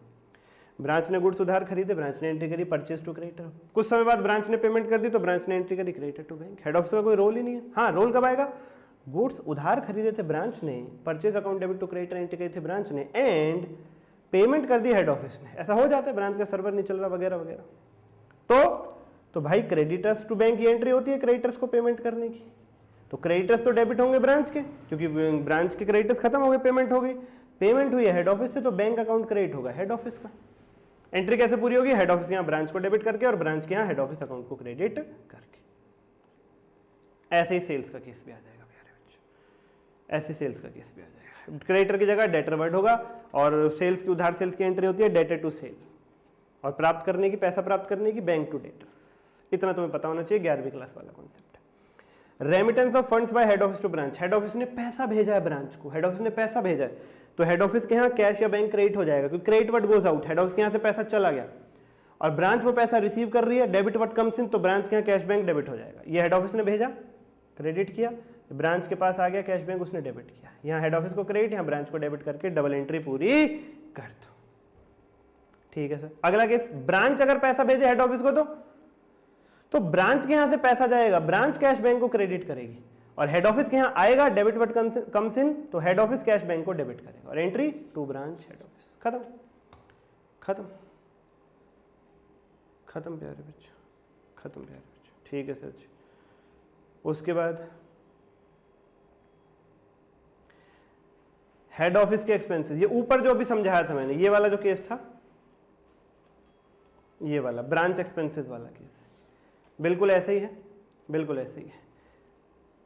हेड ऑफिस के खर्चे हेड ऑफिस ने पे कर दिए, तो हेड ऑफिस की एंट्री होगी एक्सपेंसेस टू बैंक, ब्रांच के यहाँ कोई एंट्री नहीं होगी। हेड ऑफिस के खर्चे हैं ब्रांच ने पे कर दिए, तो एक्सपेंस तो डेबिट होगा हेड ऑफिस का, खर्चा उसका है, और बैंक क्रेडिट होगा ब्रांच का, क्योंकि पेमेंट ब्रांच ने करी है। डबल एंट्री, यहाँ ब्रांच यहाँ हेड ऑफिस, डबल एंट्री ऐसे पूरी हो जाएगी। ठीक है sir. Apportionment of expenses incurred at head office to branch, प्यारे बच्चों ब्रांच के किसी एम्प्लॉय की सैलरी हेड ऑफिस ने पे कर दी, ठीक है सर, तो क्या होगा, वो पैसा हेड ऑफिस ब्रांच से मांगेगा, ब्रांच को पकड़ेगा, ब्रांच को डेबिट करेगा कि भाई सैलरी के नाम का पैसा दे, और ब्रांच क्या करेगी, उसका खर्चा है वो सैलरी को डेबिट करेगी, और उससे खर्चा किसे पे करना है, हेड ऑफिस को, तो हेड ऑफिस को क्रेडिट करेगा। ब्रांच के एम्प्लॉय की तनख्वाह हेड ऑफिस ने पे कर दी, तो हेड ऑफिस क्या करेगा, ब्रांच से पैसा मांगेगा, उसको पकड़ेगा कि भाई तेरे एम्प्लॉय की अभी तो मैंने दे दिया, पर तू तो मुझे पैसा दे, तेरे एम्प्लॉय की सैलरी अभी मैंने पे कर दी, तू तो मुझे पैसा दे। और ब्रांच के यहाँ हेड ऑफिस नाम की लायबिलिटी क्रिएट हो जाएगी, क्यों, ब्रांच हैज टू पे टू हेड ऑफिस, ब्रांच की तनख्वाह हेड ऑफिस ने पे करी, तो ब्रांच का फर्ज बनता है कि वो हेड ऑफिस को पेमेंट करे, ब्रांच की लायबिलिटी बन जाएगी, हेड ऑफिस लायबिलिटी को क्रिएट करते हैं, और हेड ऑफिस को ब्रांच से पैसा लेना है, हेड ऑफिस के लिए ब्रांच एसेट, एसेट को डेबिट करते हैं, इसलिए हेड ऑफिस ने ब्रांच को एसेट डेबिट किया, और हेड ऑफिस ने ब्रांच को डेबिट किया और ब्रांच ने हेड ऑफिस को क्रेडिट किया। एंट्री कैसे पूरी होगी, खर्चे का नाम, किस खर्चे पे बहस चल रही, ठीक है सर। अगला केस, ब्रांच ने एसेट खरीदे, हेड ऑफिस का कोई रोल नहीं है, ब्रांच की एंट्री होगी एसेट टू बैंक, बिल्कुल ठीक, एसेट खरीदने की एंट्री 11वीं क्लास से पढ़ रहे हो, asset to bank. Depreciation branch ही लगाएगा, जो एसेट यूज करता है उसके यहाँ डेप्रिसिएशन लगता है। तो हेड ऑफिस ने सॉरी ब्रांच ने एसेट खरीदा, एंट्री करी एसेट टू बैंक, डेप्रिसिएशन लगेगा डेप्रिसिएशन टू एसेट। ब्रांच के यहाँ, हेड ऑफिस की कोई एंट्री नहीं, हेड ऑफिस की कोई एंट्री नहीं। मानता हूँ 11वीं क्लास से ये 2 एंट्री तो आपको आती होंगी, एसेट खरीदने की एसेट टू बैंक और डेप्रिसिएशन की डेप्रिसिएशन टू एसेट। नहीं आती तो फिर बैच ले लो स्क्रैच से, वहाँ पे कॉन्सेप्ट भी इंप्रूव कराया हुआ आपको, वहाँ पे डेबिट क्रेडिट ये सब भी बताया हुआ है, एसेट बढ़ता है तो डेबिट क्रेडिट वो सब बताया हुआ है, डिस्क्रिप्शन में जाओ, लाइक सब्सक्राइब करो, कमेंट करो, बेल आइकन दबाओ जरूर जरूर।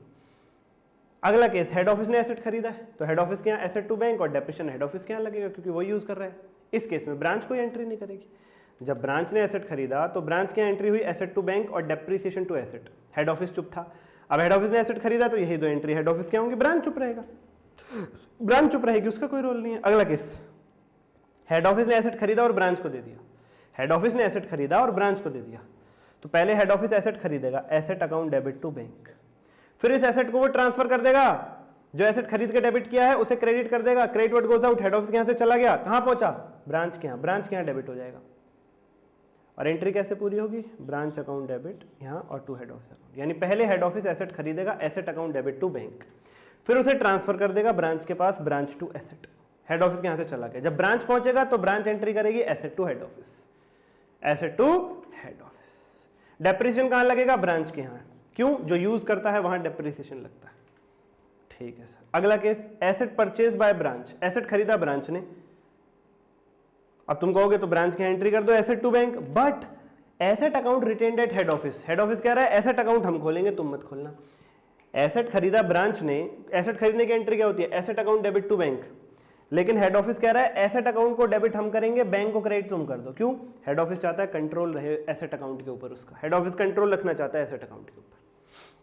तो एंट्री कैसे पूरी होगी, ब्रांच के हेड ऑफिस को डेबिट करके और हेड ऑफिस के यहाँ ब्रांच अकाउंट को क्रेडिट करके। हाँ, एक वर्ड लगा देता है branch asset, head office asset की जगह ब्रांच एसेट लिखता है ताकि पता चले ब्रांच के एसेट को अपने कब्जे में रख के बैठा हुआ, ब्रांच के एसेट पे कंट्रोल बना रहा है। एसेट ब्रांच के यहाँ रखा हुआ है, खाता उसके यहाँ खुला हुआ है।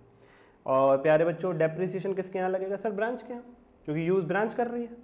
तो डेप्रिसिएशन डेबिट होगा ब्रांच का, और डेप्रिसिएशन की एंट्री होती है डेप्रिसिएशन टू एसेट, तो ब्रांच के यहाँ लिख दो डेप्रिसिएशन डेबिट टू एसेट। नहीं, डेप्रिसिएशन डेबिट तो लिख सकता है ब्रांच, टू एसेट नहीं लिख सकता। क्यों, एसेट अकाउंट हेड ऑफिस के यहाँ, तो टू एसेट हेड ऑफिस के यहाँ आएगा।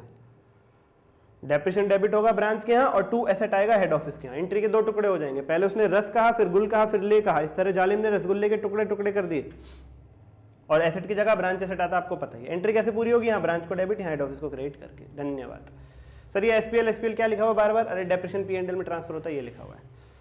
और स्टॉक रिजर्व क्या होता है, हेड ऑफिस ने 100 का सामान अपनी ही ब्रांच को 120 में बेचा, तो 20 रुपए जो हेड ऑफिस ने अपनी ही ब्रांच से कमाया वो हेड ऑफिस के प्रॉफिट से हटाओ, क्योंकि वो असली प्रॉफिट नहीं है, वो अपनी ही ब्रांच से कमाया गया है। उसने नकली प्रॉफिट यानी अनरियलाइज प्रॉफिट यानी स्टॉक रिजर्व कहते हैं, और वो 20 रुपए ब्रांच के स्टॉक में से भी हटा दो, वो नकली प्रॉफिट है, ध्यान रखना। अब डिपेंडेंट ब्रांच का जो टॉपिक है वो उसके क्वेश्चंस में ही कराते हैं हम, stock method, stock and debtor method, final accounts method, एक क्वेश्चन के माध्यम से पूरा करा देते हैं डिपेंडेंट ब्रांच कंप्लीट। ऐसे बाकी question RTP, MTP, PYQ, case based MCQ, chapter wise test, 2 chart के हार्ड बुक, सब कुछ नॉमिनल प्राइस में। डिस्क्रिप्शन में जाओ, लिंक है, देखो, लाइक करो, सब्सक्राइब करो, बेल आइकन दबाओ, किसी भी क्वेरी के लिए डीएम करो। धन्यवाद। चाहे परचेज कंसिडरेशन हो, चाहे मर्जर परचेज का शर्तों का डिफरेंस या उनका ट्रीटमेंट में कंफ्यूजन हो, मर्जर और परचेज, चाहे जर्नल एंट्रीज हो, चाहे लेजर मेकिंग की ट्रिक हो, इस एक सिंगल वीडियो में लीस्ट पॉसिबल टाइम में सब कुछ मिलेगा। लाइक कर दो बच्चा पार्टी और सब्सक्राइब कर दो, क्योंकि 21,000 होते ही एमसीक्यू मिलेंगे फ्री में, फटाफट करवाओ। और कमेंट में लिखो अब की बार इंटर पार। बिना किसी देरी के शुरू करते हैं, लेके प्रभु का नाम। टनन टनन टनन टनन।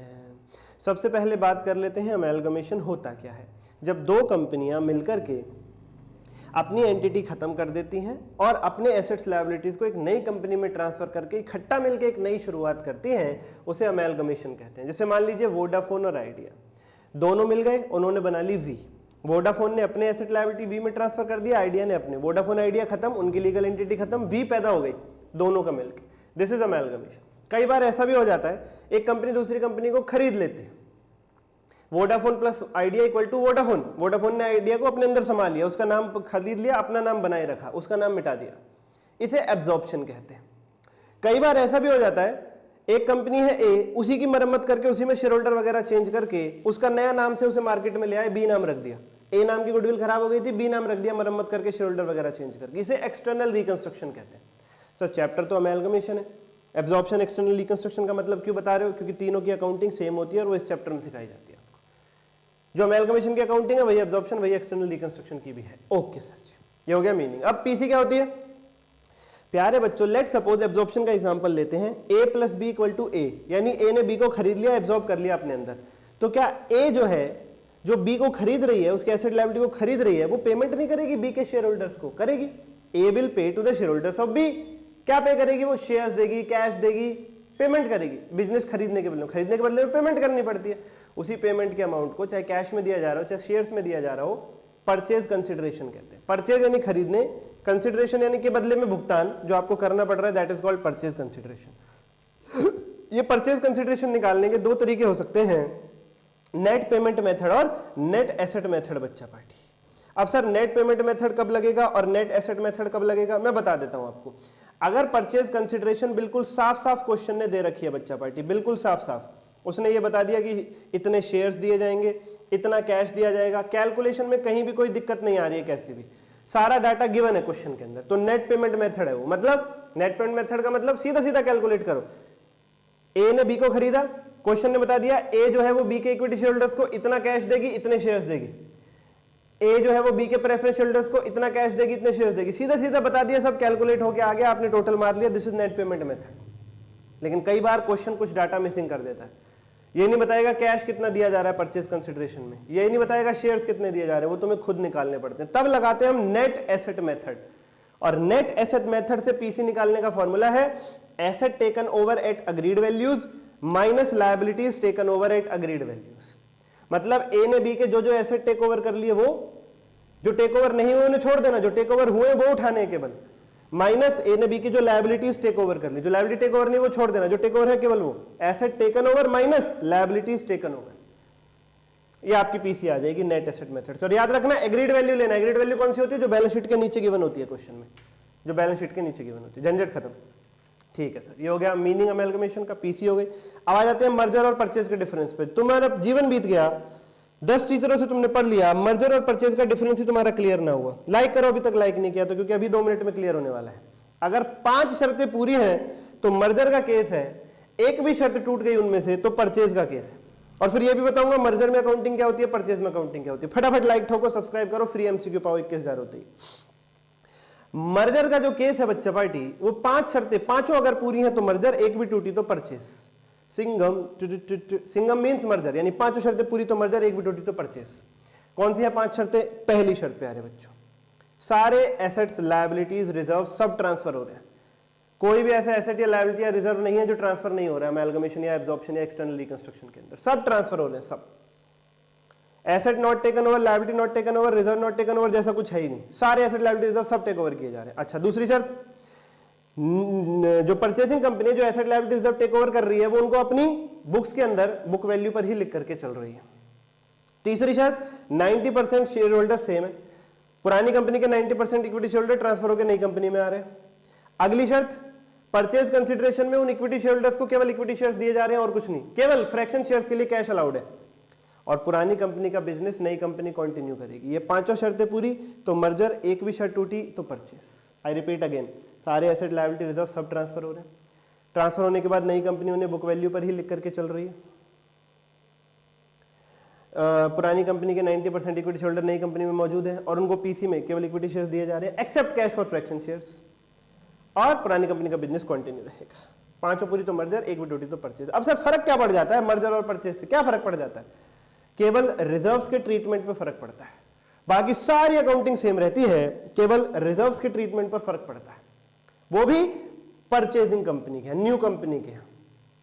सुनो प्यारे बच्चों, चाहे मर्जर हो चाहे परचेज हो, सारी अकाउंटिंग सेम रहती है अमेलगमेशन में, एब्जॉर्प्शन में, एक्सटर्नल रिकंस्ट्रक्शन, बस रिजर्व के ट्रीटमेंट पे फर्क पड़ता है, वो भी परचेजिंग कंपनी, ना कि सेलिंग कंपनी। सेलिंग कंपनी क्या है तो मर्जर हो, परचेज हो, रिजर्व्स का एक ही ट्रीटमेंट है, उन्हें उठाओ इक्विटी शेयर होल्डर अकाउंट में डालो, बस बात खत्म।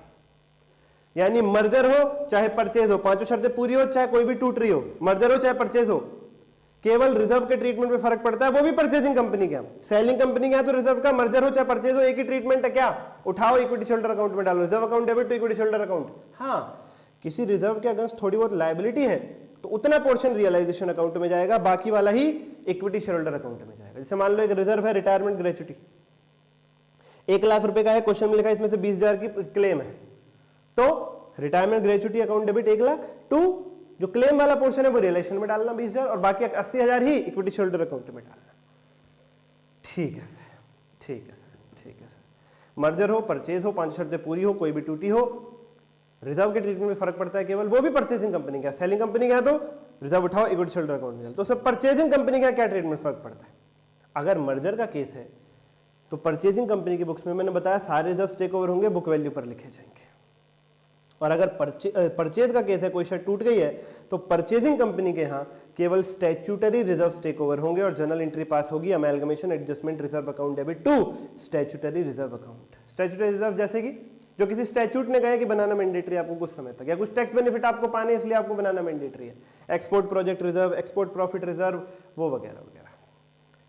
ठीक है सर, ठीक है सर। तो प्यारे बच्चों, I repeat one last time, 5 शर्तें पूरी तो मर्जर, एक भी टूटी तो परचेस, सारे एसेट लायबिलिटी ट्रांसफर हो, सामने वाली कंपनी बुक वैल्यू पे लिख रही है, 90% इक्विटी शेयर है, पीसी में केवल इक्विटी शेयर दिए जा रहे हैं, एक्सेप्ट कैश फ्लो फ्रैक्शन, पुरानी कंपनी का बिजनेस कंटिन्यू किया जाएगा। 5 पूरी तो मर्जर, एक भी टूटी तो परचेस। मर्जर हो चाहे परचेज हो, सेलिंग कंपनी क्या, रिजर्व को उठाओ इक्विटी शेयर में डालो, केवल रिजर्व के अगेंस्ट कुछ लायबिलिटी है तो उतना पोर्शन रिलेशन में जाएगा। मर्जर हो तो परचेजिंग कंपनी के यहाँ सारे रिजर्व टेक ओवर होंगे, और परचेज का केस है तो परचेजिंग कंपनी क्या केवल स्टैट्यूटरी रिजर्व टेक ओवर होंगे, amalgamation adjustment reserve to statutory reserve, export profit reserve, project reserve, ये सब।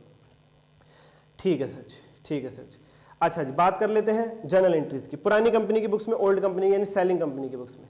पहले एसेट जाएंगे रिलेशन में, realisation account debit to asset book value पर, ठीक है सर। फिर लायबिलिटीज ट्रांसफर होंगी, liabilities account debit to realisation book value पर, जो लायबिलिटीज एसेट टेक ओवर नहीं उन्हें छोड़ देना, ठीक है सर। फिर पीसी रेज करो, आपने रियलाइजेशन एक थैला है, पहली एंट्री में इसमें एसेट डाले रिलेशन टू एसेट, दूसरी एंट्री में इसमें लायबिलिटी डाली लायबिलिटी टू रियलाइजेशन, आपने अपने एसेट लायबिलिटी उठाए, थैला तैयार किया, आप सामने वाली कंपनी को दे दो। आप अपने एसेट लायबिलिटी बेच रहे हो ना सामने वाली कंपनी को, आप सेलिंग कंपनी हो ना, ओल्ड कंपनी हो ना, हाँ दे दो। Buyer company account debit to थैला, खरीदने वाली कंपनी को, सामने वाली कंपनी को तुमने अपना थैला दे दिया, buyer company account debit to realisation, इसमें पीसी का अमाउंट आएगा।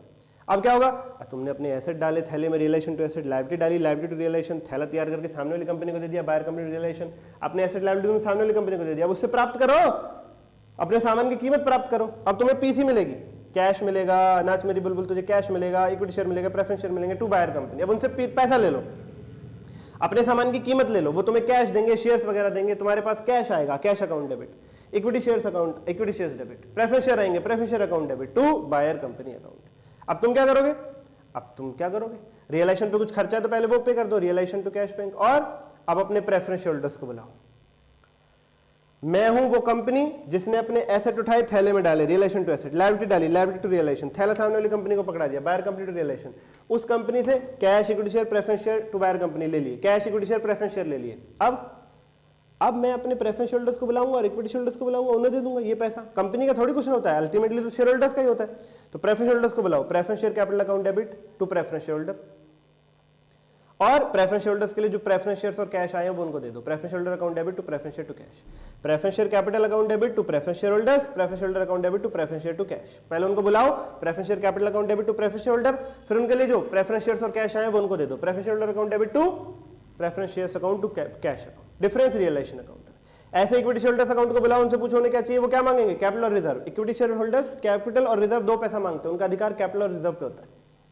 तो equity share capital account debit, reserves account debit to equity share holder, और इससे पहले तुम इक्विटी शेयर होल्डर्स को इक्विटी शेयर्स और कैश दो, equity share holder account debit to equity share to cash. एक चीज का ध्यान रखना, रियलाइजेशन अकाउंट का भी डिफरेंस रियलाइजेशन अकाउंट में डाल देना, इक्विटी शेयर होल्डर अकाउंट में डाल देना, सॉरी रियलाइजेशन अकाउंट का भी difference equity share holder account में डाल देना। सुनो, थैले में एसेट डाले, रिलेशन टू एसेट, थैले में लायबिलिटी डाली, लायबिलिटी टू रिलेशन, सामने वाली कंपनी को दे दिया, बायर कंपनी रिलेशन, उनसे cash equity share preference share ले लिए टू बायर कंपनी, फिर प्रेफरेंस होल्डर्स को बुलाया, preference share capital debit to preference holder, उनको प्रेफरेंस शेयर और कैश दे दिया, preference holder to preference share to cash, difference realisation में डाल दिया। अब इक्विटी होल्डर को बुलाओ, equity share capital debit, reserve debit to equity holder, उनको भी दे दो, equity holders account debit to equity shares to cash, जो उनके लिए आया वो दे दो। हाँ, उससे पहले लास्ट वाली एंट्री से पहले equity holder to cash to equity share से पहले रियलाइजेशन अकाउंट का जो भी डिफरेंस है उसे भी इक्विटी होल्डर अकाउंट में जरूर डाल देना। अगर रियलाइजेशन अकाउंट में क्रेडिट बैलेंस बचा है तो realisation account debit to equity holder account, और रियलाइजेशन अकाउंट में अगर डेबिट बैलेंस बचा है तो equity holder account debit to realisation account, ये एंट्री जरूर डाल देना। ये एंट्री जरूर डाल देना। Equity shareholder account automatically tally हो जाना चाहिए। अगर equity shareholder account automatically tally हो रहा है तो सारा काम ठीक है, अदरवाइज थोड़ी बहुत दिक्कत है। परचेजिंग कंपनी के यहाँ भाई उसने बिजनेस खरीदा है, business purchase account debit to vendor company, business purchase account debit to selling company, ठीक है। फिर डिटेल में बताओ क्या क्या खरीदा, asset account debit to liability to business purchase, और इस एंट्री का जो भी डिफरेंस है वो गुडविल या कैपिटल रिजर्व अकाउंट में डाल देना। पहले बिजनेस खरीदो, business purchase account debit to vendor company, फिर बताओ क्या क्या खरीदा, asset to liability to business purchase, difference अगर डेबिट में है तो गुडविल, क्रेडिट में बच रहा है तो कैपिटल रिजर्व, फिर सामने वाली कंपनी को पीसी पे कर दो।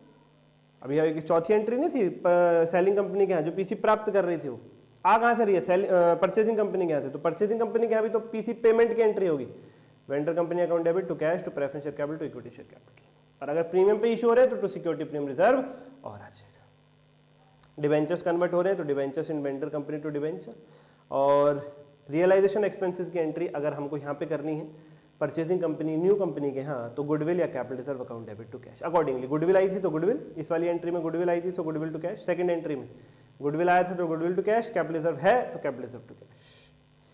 और लेजर मेकिंग ट्रिक के लिए वीडियो के डिस्क्रिप्शन में चले जाओ, वहाँ आपको लेजर मेकिंग ट्रिक मिल जाएगी, मात्र 7-8 मिनट के अंदर लेजर मेकिंग ट्रिक है, वो जरूर देखिए, जरूर देखिए, उससे बहुत फायदा होगा। पेपर में लेजर का कोई भी क्वेश्चन आप आराम से कर जाएंगे। कमेंट कीजिए, अब की बार इंटर पास, लाइक कीजिए, सब्सक्राइब करो, 21,000 पूरे होते ही एमसीक्यू फ्री में पाओ। धन्यवाद। इंटरनल रिकंस्ट्रक्शन की पूरी रिवीजन मात्र 10 मिनट में शुरू करते हैं बिना किसी देरी के, लेके प्रभु का नाम। प्यारे प्यारे बच्चों, एक बात बहुत ध्यान से सुन लीजिएगा, इंटरनल रिकंस्ट्रक्शन के अंदर 2 प्रकार का क्वेश्चन आ सकता है, जर्नल एंट्री और बैलेंस शीट। आप एक ही क्वेश्चन में जर्नल एंट्री और बैलेंस शीट मांग ले। बैलेंस शीट बनाने की एक ट्रिक दे चुका हूं जो पूरे सिलेबस पे एप्लीकेबल होती है, जिसका लिंक वीडियो के डिस्क्रिप्शन में मिल जाएगा, या चैनल पे जाके देख लो, या बैलेंस शीट ट्रिक्स ये संदीप शर्मा सर्च कर लेना, वहां मिल जाएगी। और ये जो चल रहा है हमारा every chapter in 10 minute series, इसका जो लिंक है वीडियो के डिस्क्रिप्शन में पूरी प्लेलिस्ट का, उसमें भी मिल जाएगी। और दूसरा जर्नल एंट्रीज, वो सारी अभी मैं रिवाइज करा रहा हूं आपको। तो बच्चों वीडियो वर्थ इट है, फटाफट लाइक कर दो, लाइक टारगेट 30 लाइक्स का रखते हैं। शुरू करते हैं बिना किसी देरी के, लेके प्रभु का नाम। सबसे पहले आ रहा है ऑल्टरेशन ऑफ शेयर कैपिटल, यानी सब डिवीजन और कंसोलिडेशन। सब डिवीजन का मतलब, फॉर एग्जाम्पल 10,000 शेयर्स थे 10 रुपए वाले, आपने उनको कन्वर्ट कर दिया, आपने उनको बना दिया 1 लाख शेयर्स 1 रुपए वाले, इसे कहते हैं सब डिवीजन। शेयर्स के टुकड़े कर दिए, नंबर ऑफ शेयर्स बढ़ा दिए। वहीं 10,000 की शेयर्स की जगह अगर आप 1,000 शेयर्स कर दो, यानी कंसोलिडेशन। तो उस केस में कुछ नहीं करना होता, एंट्री एक ही है, share capital account debit to share capital account. पुरानी कैपिटल को डेबिट कर दो, नई कैपिटल को क्रेडिट कर दो। जैसे मान लीजिए शुरू में 10,000 शेयर्स थे अपना ये 10 रुपए वाले, और आपने उनको कन्वर्ट कर दिया, आपने उनको बना दिया 1 लाख शेयर्स 1 रुपए वाले।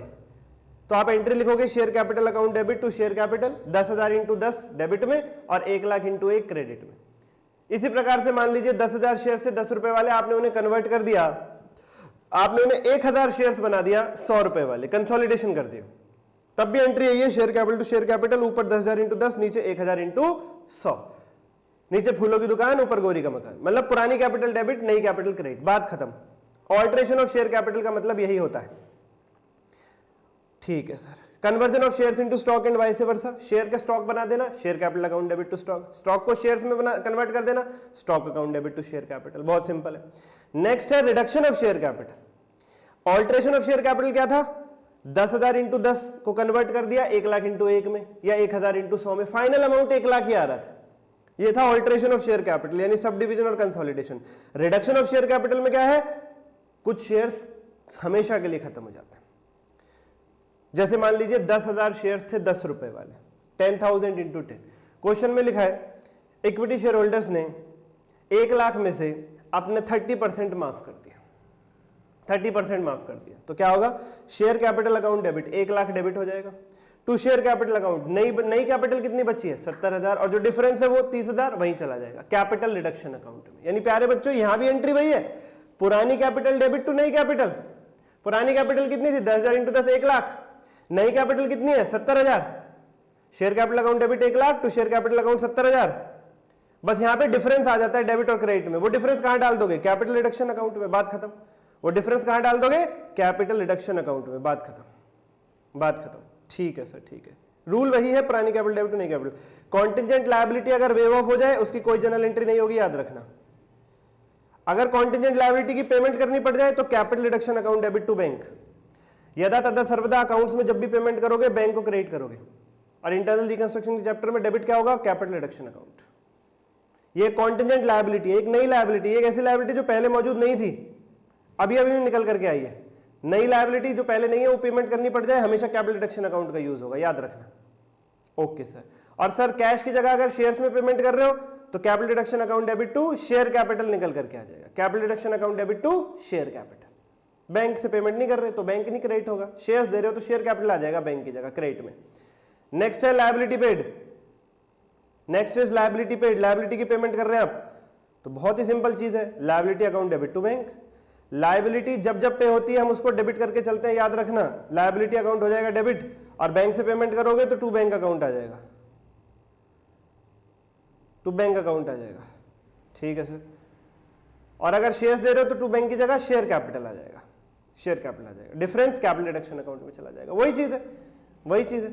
लायबिलिटी 1 लाख की है, तुमने पेमेंट कर दी 1 lakh, liability account debit to bank 1 lakh 1 lakh. Liability 1 lakh की, तुमने 1 लाख के शेयर्स दे दिए, liability account debit to share capital 1 lakh 1 lakh.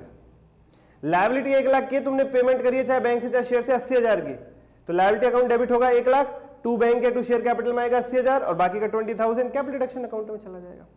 Sir ऐसा भी तो हो सकता है लायबिलिटी 1 लाख और हम पेमेंट ज्यादा कर रहे हो तो कैपिटल रिडक्शन अकाउंट डेबिट हो जाएगा। ऐसे केस में कैपिटल रिडक्शन अकाउंट डेबिट हो जाएगा। ऐसे केस में क्या दिक्कत है, क्या दिक्कत है? Next is asset taken over by a liability. Liability वाले हमारा एसेट उठा करके ले गए तो लायबिलिटी भी खत्म, एसेट भी खत्म। लायबिलिटी और एसेट आपस में कट गए, लायबिलिटी वाले हमारा एसेट उठा करके ले गए तो लायबिलिटी और एसेट आपस में कट गए, लायबिलिटी भी खत्म, एसेट भी खत्म। लायबिलिटी खत्म होती है तो डेबिट करते हैं, लायबिलिटी अकाउंट डेबिट। एसेट खत्म होता है तो क्रेडिट करते हैं टू एसेट अकाउंट। यदा तदा सर्वदा रूल है अकाउंट्स का फॉरएवर। तो liability account debit to asset. मान लो क्वेश्चन में लिखा है डिबेंचर होल्डर्स लैंड ले गए उठा करके, तो liability account debit to asset यानी debenture holders account debit to land account, ये एंट्री हो जाएगी। और कोई भी डिफरेंस होगा अमाउंट में डेबिट और क्रेडिट में तो कहां जाएगा, capital reduction account, capital reduction account. नए शेयर्स अगर इशू हो रहे, न्यू शेयर डिबेंचर इशू हो रहे, bank account debit to share capital या bank account debit to percentage debentures. ये तो आप 12वीं क्लास से पढ़ रहे हो, शेयर और डिबेंचर इशू करने की एंट्री। नेक्स्ट केस है एसेट की वैल्यू अगर बढ़ जाए। बच्चों रूल लिख लो, ना केवल इस चैप्टर के लिए, अकाउंट्स में हर एक चैप्टर के लिए रूल लिख लो। एसेट बढ़ता है तो डेबिट करते हैं, घटता है तो क्रेडिट करते हैं।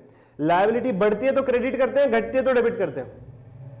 तो वही रूल यहां पे लगेगा, एसेट बढ़ेगा तो एसेट डेबिट, एसेट घटेगा तो एसेट क्रेडिट, लायबिलिटी बढ़ेगी तो लायबिलिटी क्रेडिट, लायबिलिटी घटेगी तो लायबिलिटी डेबिट। और एंट्री पूरी करने के लिए कैपिटल रिडक्शन अकाउंट का इस्तेमाल करेंगे, डबल एंट्री पूरी करने के लिए।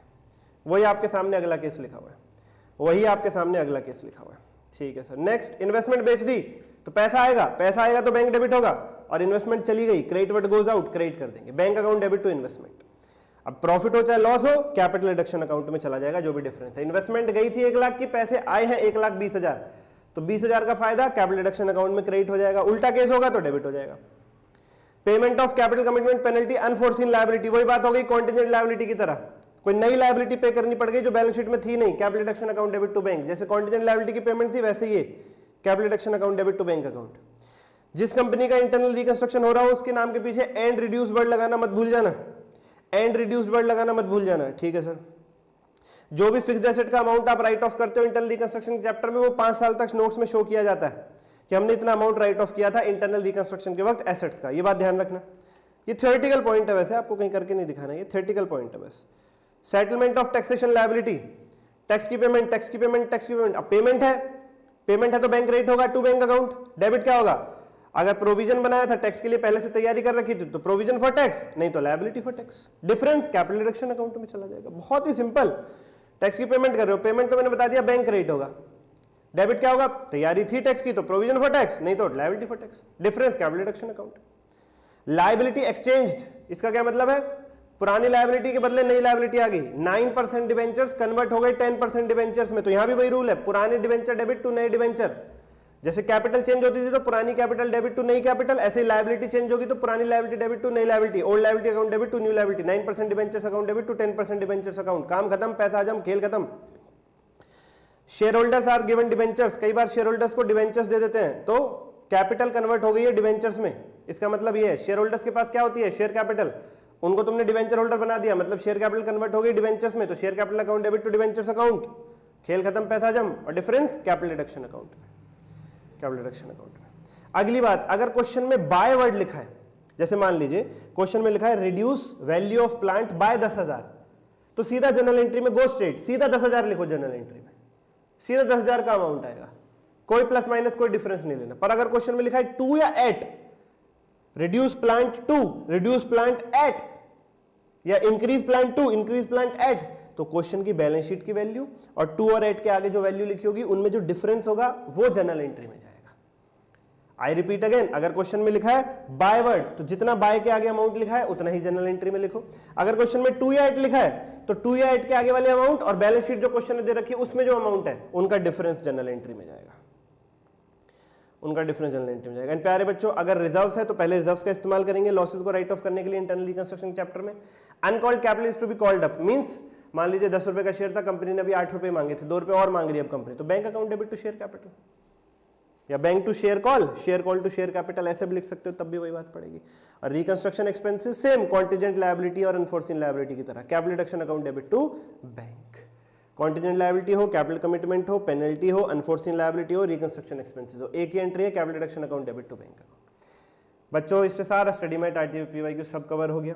इसके साथ आप क्वेश्चंस भी पाना चाहते हैं, RTP MTP PYQ case based MCQ chapter wise test, सब कुछ जनवरी 26 के लिए मात्र 35 घंटे में, अभी लोगे तो भी सब स्क्रैच से कवर हो जाएगा, आखिरी मौका है तुम्हारा। तो वीडियो के डिस्क्रिप्शन में चार्ट रिवीजन बैच का लिंक है, जरूर लो। और अभी आपको अपनी स्क्रीन पर नजर आ रही होगी पूरी प्लेलिस्ट, ये जो एवरी चैप्टर इन 10 मिनट्स चल रही है, और की एडजस्टमेंट्स वगैरह की भी वो ले लो, और सब्सक्राइब का बटन दिख रहा है, सब्सक्राइब कर दो बच्चा पार्टी। धन्यवाद, आज के लिए इतना ही। हेलो बच्चा पार्टी, क्या हाल चाल सर जी? हम बढ़िया, आप सुनाइए। बच्चों मैं बता दूं यहाँ भी सब बढ़िया। चार्ट रिवीजन बैच के एक और खूबसूरत लेक्चर के अंदर आप सभी खूबसूरत बच्चों का बहुत बहुत स्वागत है। आज हम लोग फाइनेंशियल स्टेटमेंट का कॉन्सेप्चुअल पार्ट जो है वो ठिकाने लगाने जा रहे हैं। तो बच्चा party, are you ready? Yes. शुरू करते हैं बिना किसी देरी के, लेके प्रभु का नाम। बच्चा पार्टी लाइक और कर दीजिए, क्योंकि लाइक करेंगे तो मुझे अच्छा लगेगा और मैं आपको को दिल से धन्यवाद करूंगा। ठीक है सर, हम कर देंगे। Okay, thank you. बच्चों हमने क्या किया है, ये नोट्स आपको चार्ट के रूप में मिल ही जाएंगे, जैसा कि आप सभी जानते ही हैं। हमने क्या किया है, फाइनेंशियल स्टेटमेंट जो है उसके अंदर जो एडजस्टमेंट्स है, क्या होता है फाइनेंशियल स्टेटमेंट, एक डाटा आपको दिया रखा होता है, नीचे एडजस्टमेंट होती है और कहते हैं भैया दूसरी बैलेंस शीट या P&L बना करके दिखाओ एडजस्टमेंट्स को कंसिडर करने के बाद। तो मेन प्रॉब्लम कहाँ आती है, एडजस्टमेंट्स को कंसिडर करने में दिक्कत आती है कि एडजस्टमेंट का किसका इफेक्ट होगा, क्या होगा, कहाँ जाएगा, कैसे कैसे, इसमें परेशानी आती है। हाँ सर, हर एक एडजस्टमेंट जो फाइनेंशियल स्टेटमेंट के चैप्टर की है, जो आपको दिक्कत करती है, उसे मैं परोस करके यहाँ ले आया हूँ। अलग अलग एडजस्टमेंट्स बना दी हैं, हर एक एडजस्टमेंट के लिए एक SPL का और एक बैलेंस शीट का फॉर्मेट बना दिया है हर एक एडजस्टमेंट के लिए। और कौन सी एडजस्टमेंट का SPL पे क्या इफेक्ट होगा और बैलेंस शीट, SPL यानी statement of profit and loss, और बैलेंस शीट पे क्या इफेक्ट होगा वो शो कर दिया। एक एक करके बता रहा हूँ, समझा रहा हूँ, देखते रहो, अंत तक जुड़े रहो। और लास्ट में कुछ की नोट्स भी आपको दूंगा, जहाँ से हमारी ये की नोट्स ऐसे वहाँ से MCQ भी बन जाते हैं। कई बार आया भी हमारे इन की नोट्स में से फाइनेंशियल स्टेटमेंट का MCQ पिछले से पिछले अटेम्प्ट में। एंड प्यारे बच्चों, SPL याद करने की ट्रिक भी दूंगा, statement of profit and loss का फॉर्मेट, तो बिल्कुल अंत तक जुड़े रहेगा। लाइक अभी तक नहीं किया है तो कर दो, अच्छी बात नहीं है, प्लीज़ बच्चा पार्टी लाइक कर दो। बिना लाइक के हमें क्या मिलता है बताओ? कुछ नहीं सर, कर देंगे। ठीक है सर। सबसे पहली एडजस्टमेंट आ रही है बच्चा पार्टी, क्लोजिंग स्टॉक। ये सबसे पहले ले लिए मैंने, क्योंकि क्लोजिंग स्टॉक में बच्चों को थोड़ी वैसे भी दिक्कत रहती है और बच्चे जो है सोचते हैं कि यार ये क्लोजिंग स्टॉक की एडजस्टमेंट है, कब अंदर कब बाहर, कभी ट्रायल बैलेंस के अंदर कभी बाहर, कभी एक इफेक्ट कभी दो इफेक्ट। समझा देता हूँ, समझा देता हूँ। And listen to me very very carefully. कुछ सारे सिलेबस के चैप्टर और अकाउंटिंग स्टैंडर्ड के कॉन्सेप्ट और कुछ क्वेश्चंस यूट्यूब पर हैं, बाकी questions RTP PYQ MCQ lectures, chart की hard book, chapter wise test checked by me, ये सब फैसिलिटीज बैच वाले बच्चों के लिए। बहुत नॉमिनल प्राइस है, वीडियो के डिस्क्रिप्शन में लिंक है, चाहिए। If appearing only in trial balance, अगर क्लोजिंग स्टॉक केवल और केवल ट्रायल बैलेंस के अंदर दे रखा है आपको, तो उसका statement of profit and loss पे कोई इफेक्ट नहीं। उसका मतलब ये है, ट्रायल बैलेंस के अंदर जाने का मतलब ये है कि P&L वाला इफेक्ट उसका कंसिडर हो चुका है, आपको केवल बैलेंस शीट में लिखना। और इतना तो तुम जानते ही होगे कि बैलेंस शीट में इन्वेंट्री यानी क्लोजिंग स्टॉक, जिसे स्टॉक क्लोजिंग स्टॉक वो एसेट्स में करंट एसेट्स में दिखाया जाता है। एसेट्स वाली हेडिंग में करंट एसेट्स के अंदर इन्वेंट्रीज नाम से शो करेंगे। जो ग्रीन हमने कर रखा है ये इफेक्ट है, बाकी पूरा फॉर्मेट हमने दिखाने के लिए बनाया है। इफेक्ट ये जाएगा, ये जो ग्रीन हमने कर रखा है यहाँ इन्वेंट्रीज में शो करेंगे बस, और कहीं नहीं। अगर ट्रायल बैलेंस के अंदर है क्लोजिंग स्टॉक, बाहर है तो प्यारे प्यारे बच्चों यहाँ तो जाएगा ही जाएगा, यहाँ तो जाएगा ही जाएगा, फर्स्ट की बी एडजस्टमेंट।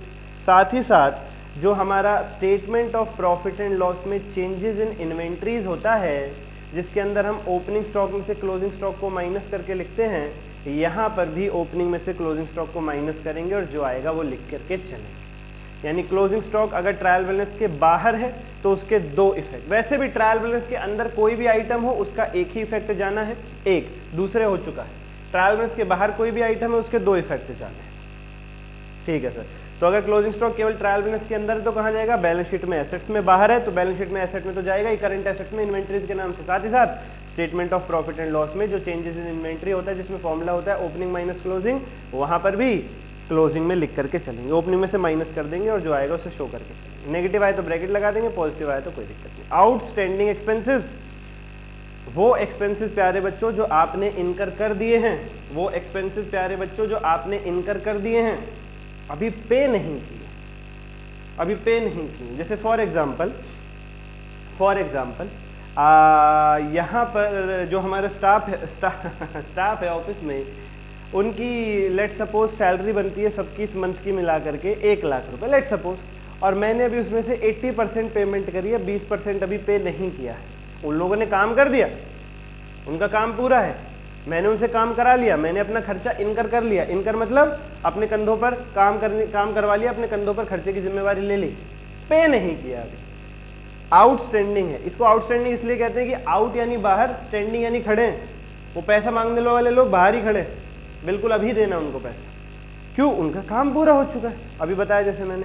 तो प्यारे बच्चों एक तो ये करंट लायबिलिटी में आएगा ही आएगा, बैलेंस शीट में करंट लायबिलिटी में आएगा ही आएगा, ठीक है सर, ठीक है। अब ट्रेड पेबल आउटस्टैंडिंग है तो इसमें आ जाएगा, और अपना ये अदर करंट लायबिलिटी है तो अदर करंट लायबिलिटी में आ जाएगा, ठीक है सर। और दूसरा एसपीएल में कहाँ जाएगा, एसपीएल में प्यारे बच्चों अदर एक्सपेंसेस में चला जाएगा। हाँ, अगर एम्प्लॉय बेनिफिट एक्सपेंस आउटस्टैंडिंग है तो इसी में ऐड होगा, अगर इंटरेस्ट आउटस्टैंडिंग है तो इंटरेस्ट यानी फाइनेंस कॉस्ट में ऐड होगा, ठीक है प्यारे बच्चों, ओके सर, ओके सर। तो मैंने एक ऐसा एग्जाम्पल लिया आउटस्टैंडिंग एक्सपेंस जिसे मैं अदर एक्सपेंस मान करके चल रहा हूँ कि वो ये एक्सपेंसेस में से नहीं है, employee benefit expense, finance cost नहीं है, कोई और है तो अदर एक्सपेंस में ऐड करेंगे।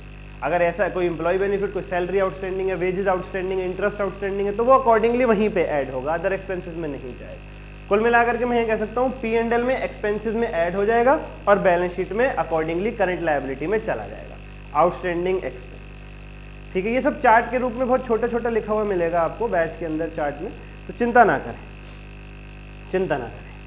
ठीक है सर, ठीक है, कोई चिंता नहीं है, ठीक है सर। इसके बाद एक वीडियो और आएगी, अभी इसको देखिए अंत तक, एक वीडियो और आएगी, दोनों में पूरा फाइनेंशियल स्टेटमेंट का कॉन्सेप्चुअल पार्ट हम डिस्कस कर देंगे। क्वेश्चंस के लिए मैंने बता दिया, डिस्क्रिप्शन से बैच ले लो, पूरा 30 आवर्स में पूरा कवर्ड है भाई, पूरा सिलेबस कवर्ड है 30 आवर्स में। प्रीपेड एक्सपेंसेस क्या है प्यारे बच्चों, प्रीपेड एक्सपेंसेस वो एक्सपेंसेस जो एडवांस में पे कर दिए हैं, आउटस्टैंडिंग एक्सपेंस का जस्ट उल्टा कर दीजिए, आउटस्टैंडिंग एक्सपेंस का जस्ट उल्टा कर दीजिए बच्चा पार्टी। आउटस्टैंडिंग एक्सपेंस क्या है, काम करा लिया, पैसे नहीं दिए, वो लायबिलिटी है तुम्हारी, वो बैलेंस शीट में करंट लायबिलिटी में जाएगा, एसपीएल में भी जाएगा। प्रीपेड एक्सपेंस जो पैसा एडवांस में ही पे कर दिए, तो ये क्या होगा, ये कैसेट होगा, ये करंट एसेट में जाएगा, जिस भी एसेट के लिए एडवांस पे किया उसमें मैंने अदर करंट एसेट में शो कर दिया, अदर करंट, हाँ ज़्यादातर वैसे अदर करंट एसेट में ही आएगा ये, ठीक है सर। और P&L में इसका क्या इफेक्ट होगा प्यारे बच्चों, एक्सपेंसेस में से लेस कर देंगे,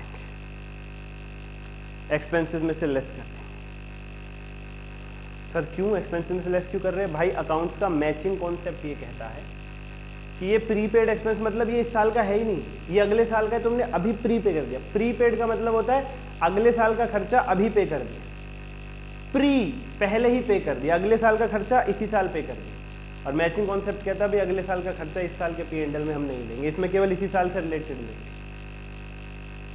आउटस्टैंडिंग वाला क्यों ऐड किया था, क्योंकि इसी साल का था, पे किया नहीं किया उससे मतलब नहीं है, इसी साल का था तो ले लिया था। प्रीपेड भले ही पे कर दिया है फिर भी इस साल में नहीं लेंगे क्योंकि वो अगले साल से रिलेटेड है, वो खर्चा है अगले साल का, अगले साल के P&L में जाएगा। पे तुमने अभी कर दिया भले उससे कोई मतलब नहीं है, पे अभी करो मत करो उससे मतलब नहीं है, अगर करंट ईयर का खर्चा है तो आएगा P&L में, करंट ईयर का नहीं है तो नहीं आएगा। आउटस्टैंडिंग एक्सपेंस करंट ईयर का था, ऐड कर दिया, प्रीपेड एक्सपेंस करंट का नहीं है, अगले साल का खर्चा है तो यहाँ से हटा देंगे। अगर एम्प्लॉय बेनिफिट एक्सपेंस में कुछ प्रीपेड है वहाँ से हटा देंगे, इंटरेस्ट में कुछ प्रीपेड है वहाँ से हटा देंगे। अभी मैंने अदर एक्सपेंस मान लिया तो अदर एक्सपेंसेस से हटा दिया, अदर एक्सपेंसेस से हटा दिया। उसके बाद इनकम आउटस्टैंडिंग, इनकम आउटस्टैंडिंग ये क्या है प्यारे बच्चों,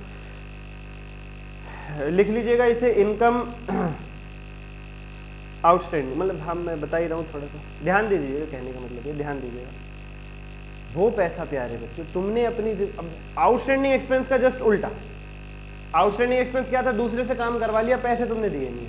इनकम आउटस्टैंडिंग क्या है, हमने किसी का काम कर दिया, उसने हमें पैसे नहीं दिए, इनकम आउटस्टैंडिंग चल रही है।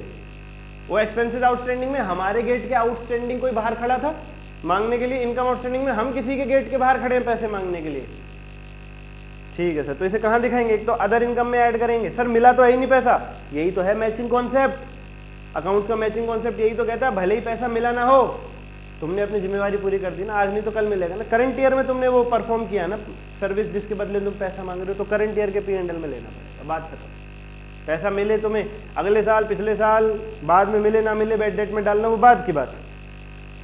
तुमने करंट ईयर में सर्विसेज परफॉर्म करी है, हाँ, इनकम आउटस्टैंडिंग करंट ईयर में, अदर इनकम में पैसा मिले ना मिले वो बात की बात। दूसरा इफेक्ट करंट एसेट में, अदर करंट एसेट में, क्यों, पैसा मिलने वाला है, जो भी चीज़ मिलने वाली होती है वो हमारा एसेट होती है। पैसा आया नहीं, आने वाला तो है ना, हाँ, और जल्दी ही आएगा क्योंकि सर्विस हम अपनी पूरी कर चुके हैं, जल्दी ही आएगा, इसलिए करंट एसेट में, अदर करंट एसेट में शो करेंगे। प्यारे प्यारे बच्चों, इनकम रिसीव्ड इन एडवांस, ये तुम समझ सकते हो, काम किया नहीं है पैसे ले लियो, पी के मूवी देखिए, रिमोट दिया नहीं है पैसे ले लिए, काम नहीं किया हमारा। Income received in advance, for example मैं किसी बच्चे से फीस ले लूँ और मैं उसे पेमेंट ना करूँ, मैं उसे क्लासेस ना दूँ, तो ये होगा इनकम रिसीव्ड इन एडवांस। मना नहीं कर रहा देने के लिए, पर ये कह रहा हूँ कि अभी आपको कुछ दिन लगेंगे प्रोसेस होने में, तब तक वो रहेगा इनकम रिसीव्ड इन एडवांस। पैसा लेके बैठा हूँ, काम किया नहीं है, पैसा लेके बैठा हूँ, काम किया नहीं है, तो प्यारे बच्चों एक तो क्या होगा, ये एक तो ये करंट लायबिलिटी बनेगा, करंट लायबिलिटी, लायबिलिटी यानी जिम्मेदारी, पैसा ले लिया काम नहीं किया, काम करने की जिम्मेदारी हमारे ऊपर। एडवांस पैसा इज ऑलवेज अ लायबिलिटी, जब तक हम अपनी जिम्मेदारी पूरी ना कर दें। एडवांस पैसा इज ऑलवेज अ लायबिलिटी, जब तक हम अपनी जिम्मेदारी पूरी ना कर दें बच्चे पढ़े। Okay sir, okay sir. और दूसरा इफेक्ट प्यारे बच्चों अदर इनकम में से लेस होगा। दूसरा इफेक्ट प्यारे बच्चों अदर इनकम में से लेस करके हटा देंगे, क्यों, एडवांस इनकम मीन्स अगले साल की, इस साल से रिलेटेड है ही नहीं, इस साल से हटाओ। यही तो है अकाउंट्स का मैचिंग कॉन्सेप्ट, जो एडवांस पैसा है मीन्स इस साल का नहीं अगले साल का, इस साल के P&L से हटाओ, अदर इनकम से लेस। डेप्रीसिएशन आप सभी जानते हैं, P&L में तो अलग ही हेडिंग होती है इसकी, डेप्रीसिएशन एंड अमोर्टाइजेशन के नाम से, और बैलेंस शीट में प्रॉपर्टी प्लांट इक्विपमेंट में से यानी एसेट में से लेस कर देते हैं। ये तो डेप्रीसिएशन तो सभी को आता होगा, P&L में अलग हेडिंग है और बैलेंस शीट में प्रॉपर्टी प्लांट एंड इक्विपमेंट यानी एसेट में से लेस कर देते हैं। बच्चों हमने दो बुक्स भी बनाई हुई हैं, एक फ्लो चार्ट बुक है अकाउंटिंग स्टैंडर्ड की, और एक ट्रिक बुक है मॉड्यूल 3 और कंसोलिडेशन चैप्टर्स के लिए। उन दोनों के डेमोज देखिए वीडियो के डिस्क्रिप्शन में जाकर के, बहुत मदद आपको मिलेगी। और अगर उनको आप पाना चाहते हैं तो ऊपर दिए गए नंबर पर DM करें, कीवर्ड्स के साथ है 60-60 पेज के अंदर, आगे पीछे मिला के दोनों बुक्स, सब कुछ कवर्ड है उनके अंदर। बहुत बहुत बहुत जल्दी आपका पूरा एडवांस अकाउंट वहाँ से कवर हो जाएगा। Loss of goods by fire, आग लग गई, गोदाम में सामान रखा था उसमें आग लग गई, तो क्या होगा, क्या होगा प्यारे बच्चों, जो खरीदा हुआ सामान है वो कम हो जाएगा, परचेजेस मेरी लेस हो जाएगी। परचेज यानी खरीदा हुआ सामान, उसमें आग लग गई तो वो कम हो, परचेजेस कम करो। आग लग गई, खरीदा हुआ सामान 1 लाख का सामान खरीदा था, परचेजेस थी 1 लाख, 10,000 की, आग लग गई उसमें, तो हटाओ, परचेज 90,000 की रहेगी। यस सर, यस सर, तो वहाँ से हटाओ। और दूसरा अदर एक्सपेंसेस में ले जाना, लॉस कोई भी हो हमेशा अदर एक्सपेंसेस में शो करते हैं P&L। Loss of goods by fire के दोनों इफेक्ट P&L पर ही रहेंगे, दोनों इफेक्ट P&L पर ही रहेंगे। ठीक है सर, ठीक है सर, ठीक है। जैसे आप परचेज कम करोगे वो स्टॉक अपने आप कम हो जाएगा बैलेंस शीट में, डोंट वरी। कुछ बच्चे कहेंगे सर स्टॉक भी तो कम होना चाहिए, बैलेंस शीट में आग लगी है, परचेज कम कर दिया आपने। क्लोजिंग स्टॉक कैसे आता है, opening stock plus purchase minus जो भी आपने सेल कर दी, cost of goods sold plus direct expense. तो जब आप परचेज कम कर दोगे तो ऑटोमेटिकली क्लोजिंग स्टॉक वहाँ पे कम हो जाएगा। ठीक है सर, ठीक है। Goods withdrawn for personal use, सामान लाए थे खरीद कर बेचने के लिए परचेज किया था, लेकिन मालिक अपने घर निकाल करके ले गया पर्सनल यूज के लिए। मान लीजिए टी शर्ट का शोरूम है, मालिक लाया था टी शर्ट खरीद के बहुत सारी इकट्ठी होलसेल में आगे बेचने के लिए, उनमें से कुछ टी शर्ट वो अपने घर ले खुद पहनने के लिए, उसे कहेंगे goods withdrawn for personal use. क्या एंट्री होगी? एक तो परचेजेस कम हो गई हमारी, बिजनेस वाली परचेज, हमने सामान खरीदा था उसमें से कुछ सामान हम घर ले गए, परचेजेस में से लेस करेंगे, परचेज में से क्या करेंगे? लेस करेंगे। ठीक है सर। और दूसरा इफेक्ट क्या होगा? भाई ड्राइंग तुम बचपन से पढ़ते आ रहे हो, कैपिटल से लेस होती है।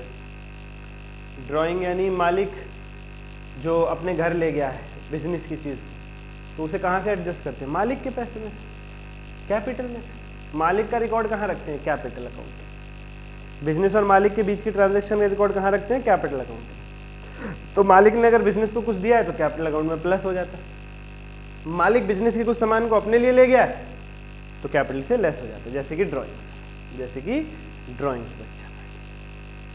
ठीक है sir. Next is asset revalued at higher value. जंगल पता चला है मशीनरी की वैल्यू बढ़ गई है, 1 लाख की थी अब बढ़ के 1,20,000 हो गए, तो P&L में तो कुछ नहीं होना उसका, बैलेंस शीट पर ही इफेक्ट आएगा। क्या? एक तो एसेट की वैल्यू बढ़ जाएगी, asset side property plant equipment बढ़ जाएगा 20,000 से, हम मशीनरी को 20,000 बढ़ा देंगे, और दूसरी तरफ रिजर्व्स एंड सरप्लस में रिवैल्यूएशन रिजर्व के नाम से शो करेंगे 20,000। तो इक्विटी एंड लायबिलिटी साइड भी 20,000 आ गया, एसेट साइड भी 20,000 आ गया, मेरी बैलेंस शीट टैली रही। P&L पे कोई इफेक्ट नहीं है इसका। सर एक बात बताओ, एसेट की वैल्यू बढ़ जाना हमारे लिए एक फायदा है, हमारे एसेट की, हमारी संपत्ति की वैल्यू बढ़ गई, चलो आपने बैलेंस शीट में एसेट साइड बढ़ा दिया, बहुत अच्छी बात है, पर आप ऐसा कैसे कह रहे हो कि P&L पे कोई इफेक्ट नहीं जाएगा? एसेट की वैल्यू बढ़ रही है सर, अच्छी बात है, इनकम है, एक फायदा है, एक फायदा हमेशा P&L अकाउंट में जाता है सर। फायदा तो है, पर प्यारे बच्चों वो रखे हुआ, वो एसेट अभी आपके पास रखा हुआ है, वैल्यू 1 लाख की थी, मार्केट पता गया 1,20 निकली, पर वो 20,000 आपकी जेब में थोड़ा ना आया है, रखे हुए सामान की वैल्यू बढ़ गई है, पर तुम्हें कुछ मिला थोड़ी है, बस खुशी मिली है कि वैल्यू बढ़ गई सामान की। तुमने सोना खरीदा आज 1,20,000 रुपए का 1 तोले, कल वो हो गया 1,30,000 का, तो तुम बस खुशी तो होगी कि चलो हमारा जो सामान रखा हुआ है वो उसकी वैल्यू 10,000 बढ़ गई है हमारे पास। तुमने बेच थोड़ा ना दिया अभी वो सोना, बेच करके वापस तुम्हारे पास 10,000 रियलाइज थोड़ा ना हो गया।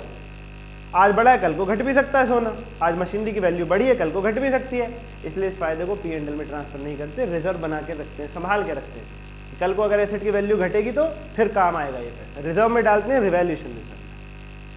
ठीक है सर। आगे की एडजस्टमेंट्स अगली क्लास में, और ट्रिगर बुक और ट्रिक बुक के अंदर बच्चे पार्टी अगर उनके लेक्चर्स भी आपको करने हैं तो वीडियो के डिस्क्रिप्शन में एग्जाम ओरिएंटेड बैच, उसके फीचर्स और डेमो सब अवेलेबल है, अनलिमिटेड व्यूज़ हैं, 2 अटेम्प्ट तक वैलिडिटी है, मात्र 90 to 100 आवर्स में सारी कवरेज है, 4 हार्ड बुक हैं, MCQs पे पूरी प्रैक्टिस है, chapter wise test checked by me, 24/7 doubt support. Like कीजिए, सब्सक्राइब कीजिए, बेल आइकन दबाइए, बैचेस लीजिए। आज के लिए इतना ही, धन्यवाद। 10 मिनट में कंसोलिडेशन आज होगा, लाइक तो कर दो, वीडियो का लाइक टारगेट 30 लाइक्स का रखते हैं, अंत तक देखना, कंसोलिडेशन की बैलेंस शीट की पूरी ट्रिक मात्र 10 मिनट के अंदर, पेपर में 100% काम आएगी। चलिए शुरू करते हैं बिना किसी देरी के। प्यारे बच्चों, सबसे पहले जो आपको ध्यान रखना है वो ये है कि जो बैलेंस शीट का फॉर्मेट है, मान लीजिए पेपर में कंसोलिडेशन का क्वेश्चन आया है, आप उसे सॉल्व करने बैठ गए हैं, तो आपको क्या करना है प्यारे प्यारे बच्चों, मन के सच्चों, आपको सबसे पहले बैलेंस शीट का फॉर्मेट ऐसे लिखना है, कंपनी का नाम, consolidated balance sheet, date, particulars और अमाउंट्स, पर्टिकुलर अमाउंट, और ये वाला पार्ट जो है, ये फॉर्मेट जो है, ये आपको क्वेश्चन की बैलेंस शीट से चेपना है, ये आपको क्वेश्चन की बैलेंस शीट से चेपना है। ठीक है सर। चेपते वक्त आपको कुछ बातों का ध्यान रखना है। पहली बात, रिजर्व एंड सरप्लस के नीचे माइनॉरिटी इंटरेस्ट तुम्हें अपनी तरफ से लिखना होगा। ठीक है सर।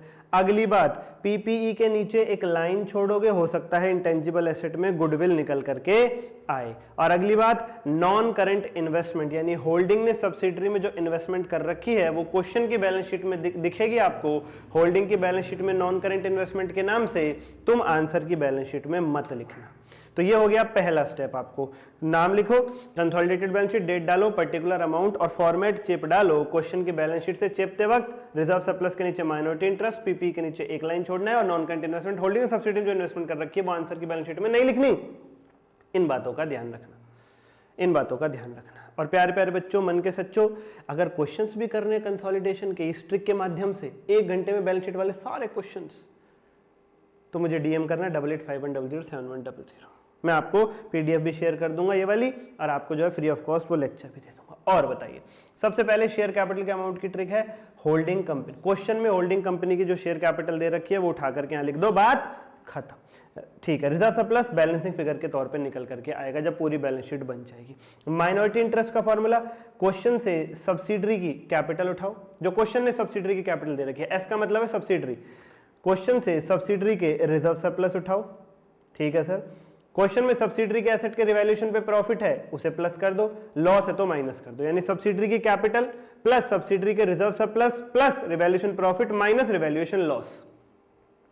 और प्यारे बच्चों एक चीज और, रिवैल्यूएशन पर अगर एक्स्ट्रा डेप्रिसिएशन लग रहा है, रिवैल्यूएशन की वजह से किसी एसेट की वैल्यू बढ़ गई, अब डेप्रिसिएशन ज्यादा लगेगा तो वो एक्स्ट्रा डेप्रिसिएशन प्लस कर देना, और अगर रिवैल्यूएशन पे किसी एसेट की वैल्यू गिर गई है, डेप्रिसिएशन अब कम लगेगा तो वो लेसर डेप्रिसिएशन, ओहो उल्टा बोल दिया, एक्स्ट्रा डेप्रिसिएशन माइनस कर देना, लेसर डेप्रिसिएशन प्लस कर देना, बात खत्म।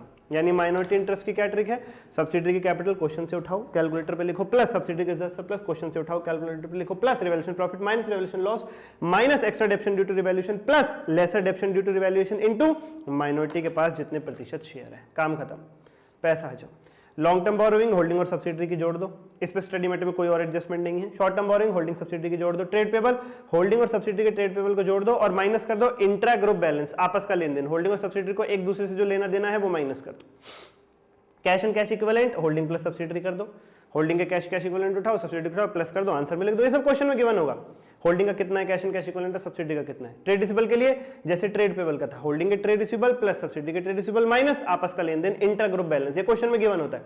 इन्वेंट्री के लिए holding plus subsidiary minus stock reserve, holding की इन्वेंट्री में सब्सिडरी की इन्वेंट्री जोड़ दो और स्टॉक रिजर्व माइनस कर दो। होल्डिंग ने सब्सिडरी से जो कमाया है, कई बार होल्डिंग 100 रुपए का सामान अपनी ही सब्सिडरी को 150 में देती है, 50 रुपए कमाती है। वो जब अलग अलग थे तो ऐसा कर सकते हैं, पर अब बन रहे कंसोलिडेशन, कंसोलिडेटेड बैलेंस शीट, अब एक ही बात है और कोई अपने आप से प्रॉफिट नहीं कमा सकता, अब अलग अलग नहीं है, वो एक ही है, तो वो हटाना पड़ता है यहाँ से। ठीक है सर, और ऊपर भी हटता है, वो ऊपर भी हटता है रिजर्व सरप्लस में होल्डिंग के प्रॉफिट्स में से, लेकिन वो तो हम बैलेंस फिगर के तौर पे लिख देते हैं। ठीक है सर, अब नोट्स अकाउंट्स भी बनाने हैं, रिजर्व सरप्लस का नोट्स अकाउंट्स कैसे बनता है, तो फिर भाई आपको वीडियो के डिस्क्रिप्शन में एक छोटा सा चार्ट रिवीजन बैच मिलेगा जिसमें पूरे सिलेबस के revision, RTP, PYQ, MCQ, chapter wise test, सब कुछ स्क्रैच से 35 घंटे में पहली बार लोगे तो भी सब कुछ समझ में आएगा, जितना जल्दी ले लोगे उतना फायदा रहेगा। वहां पे नोट्स अकाउंट्स के प्रॉपर समेत पूरा लिखवा करके सॉल्व करवाया हुआ है। आप प्यारे बच्चों पीपी बहुत ही सिंपल, होल्डिंग के पीपी की वैल्यू उठाओ बैलेंस शीट से, क्वेश्चन की बैलेंस शीट से, सब्सिडरी की उठाओ, सब्सिडरी में जो रिवैल्यूएशन का प्रॉफिट हुआ है प्लस कर दो, लॉस हुआ माइनस कर दो और रिवैल्यूड फिगर पर डेप्रिसिएशन निकाल के माइनस कर दो, खत्म। क्वेश्चन से होल्डिंग का पीपी उठाया, land building plant machinery furniture ये सब, क्वेश्चन से सब्सिडरी का उठाया प्लस कर दिया, रिवैल्यूएशन प्रॉफिट प्लस कर दिया, लॉस है तो रिवैल्यूएशन पे माइनस कर दिया, और क्या माइनस किया, नई रिवैल्यूड ताजा फिगर पर डेप्रिसिएशन, जो आए वो यहां लिख देना, जो आए वो यहां लिख देना। और याद रखना सब्सिडरी के पीपी की जो वैल्यू लोगे वो बिफोर रिवैल्यूएशन लेना, क्यों, अरे रिवैल्यूएशन का प्रॉफिट लॉस मैं अलग से एडजस्ट करवा रहा हूं, रिवैल्यूएशन का प्रॉफिट ऐड करा रहा हूं, लॉस माइनस करा रहा हूं, तो वैल्यू कौन सी लोगे, बिफोर रिवैल्यूएशन वाली, पहले ही एडजस्टेड वैल्यू ले लोगे तो फिर प्लस माइनस 2 बार हो जाएगा, फिर ये गलती करते हैं बच्चे मेरी ट्रिक बुक में, ये मैंने बता दिया। और आखिरी प्यारे बच्चों कि हमें कॉस्ट ऑफ इन्वेस्टमेंट और इंट्रिंसिक वैल्यू को कंपेयर करना होता है। अगर मेरी कॉस्ट ऑफ इन्वेस्टमेंट ज्यादा निकल करके आती है तो जो कॉस्ट, जैसे कॉस्ट ऑफ इन्वेस्टमेंट 10 लाख है, इंट्रिंसिक वैल्यू 8 लाख है, मतलब 8 लाख के बदले 10 लाख पे कर रहे हो, 2 लाख एक्स्ट्रा है वो गुडविल के नाम से आ जाएगा यहाँ पे। और अगर उल्टा केस है, कॉस्ट ऑफ इन्वेस्टमेंट कम है, लेट सपोज 5 लाख और इंट्रिंसिक वैल्यू ज्यादा है 6 लाख, तो जो 1 लाख है वो कैपिटल रिजर्व कहलाएगा, वो रिजर्व सरप्लस में चला जाएगा, वो वही रिजर्व सरप्लस में चला जाएगा जिसे हम बैलेंस फिगर के तौर पे निकालते हैं।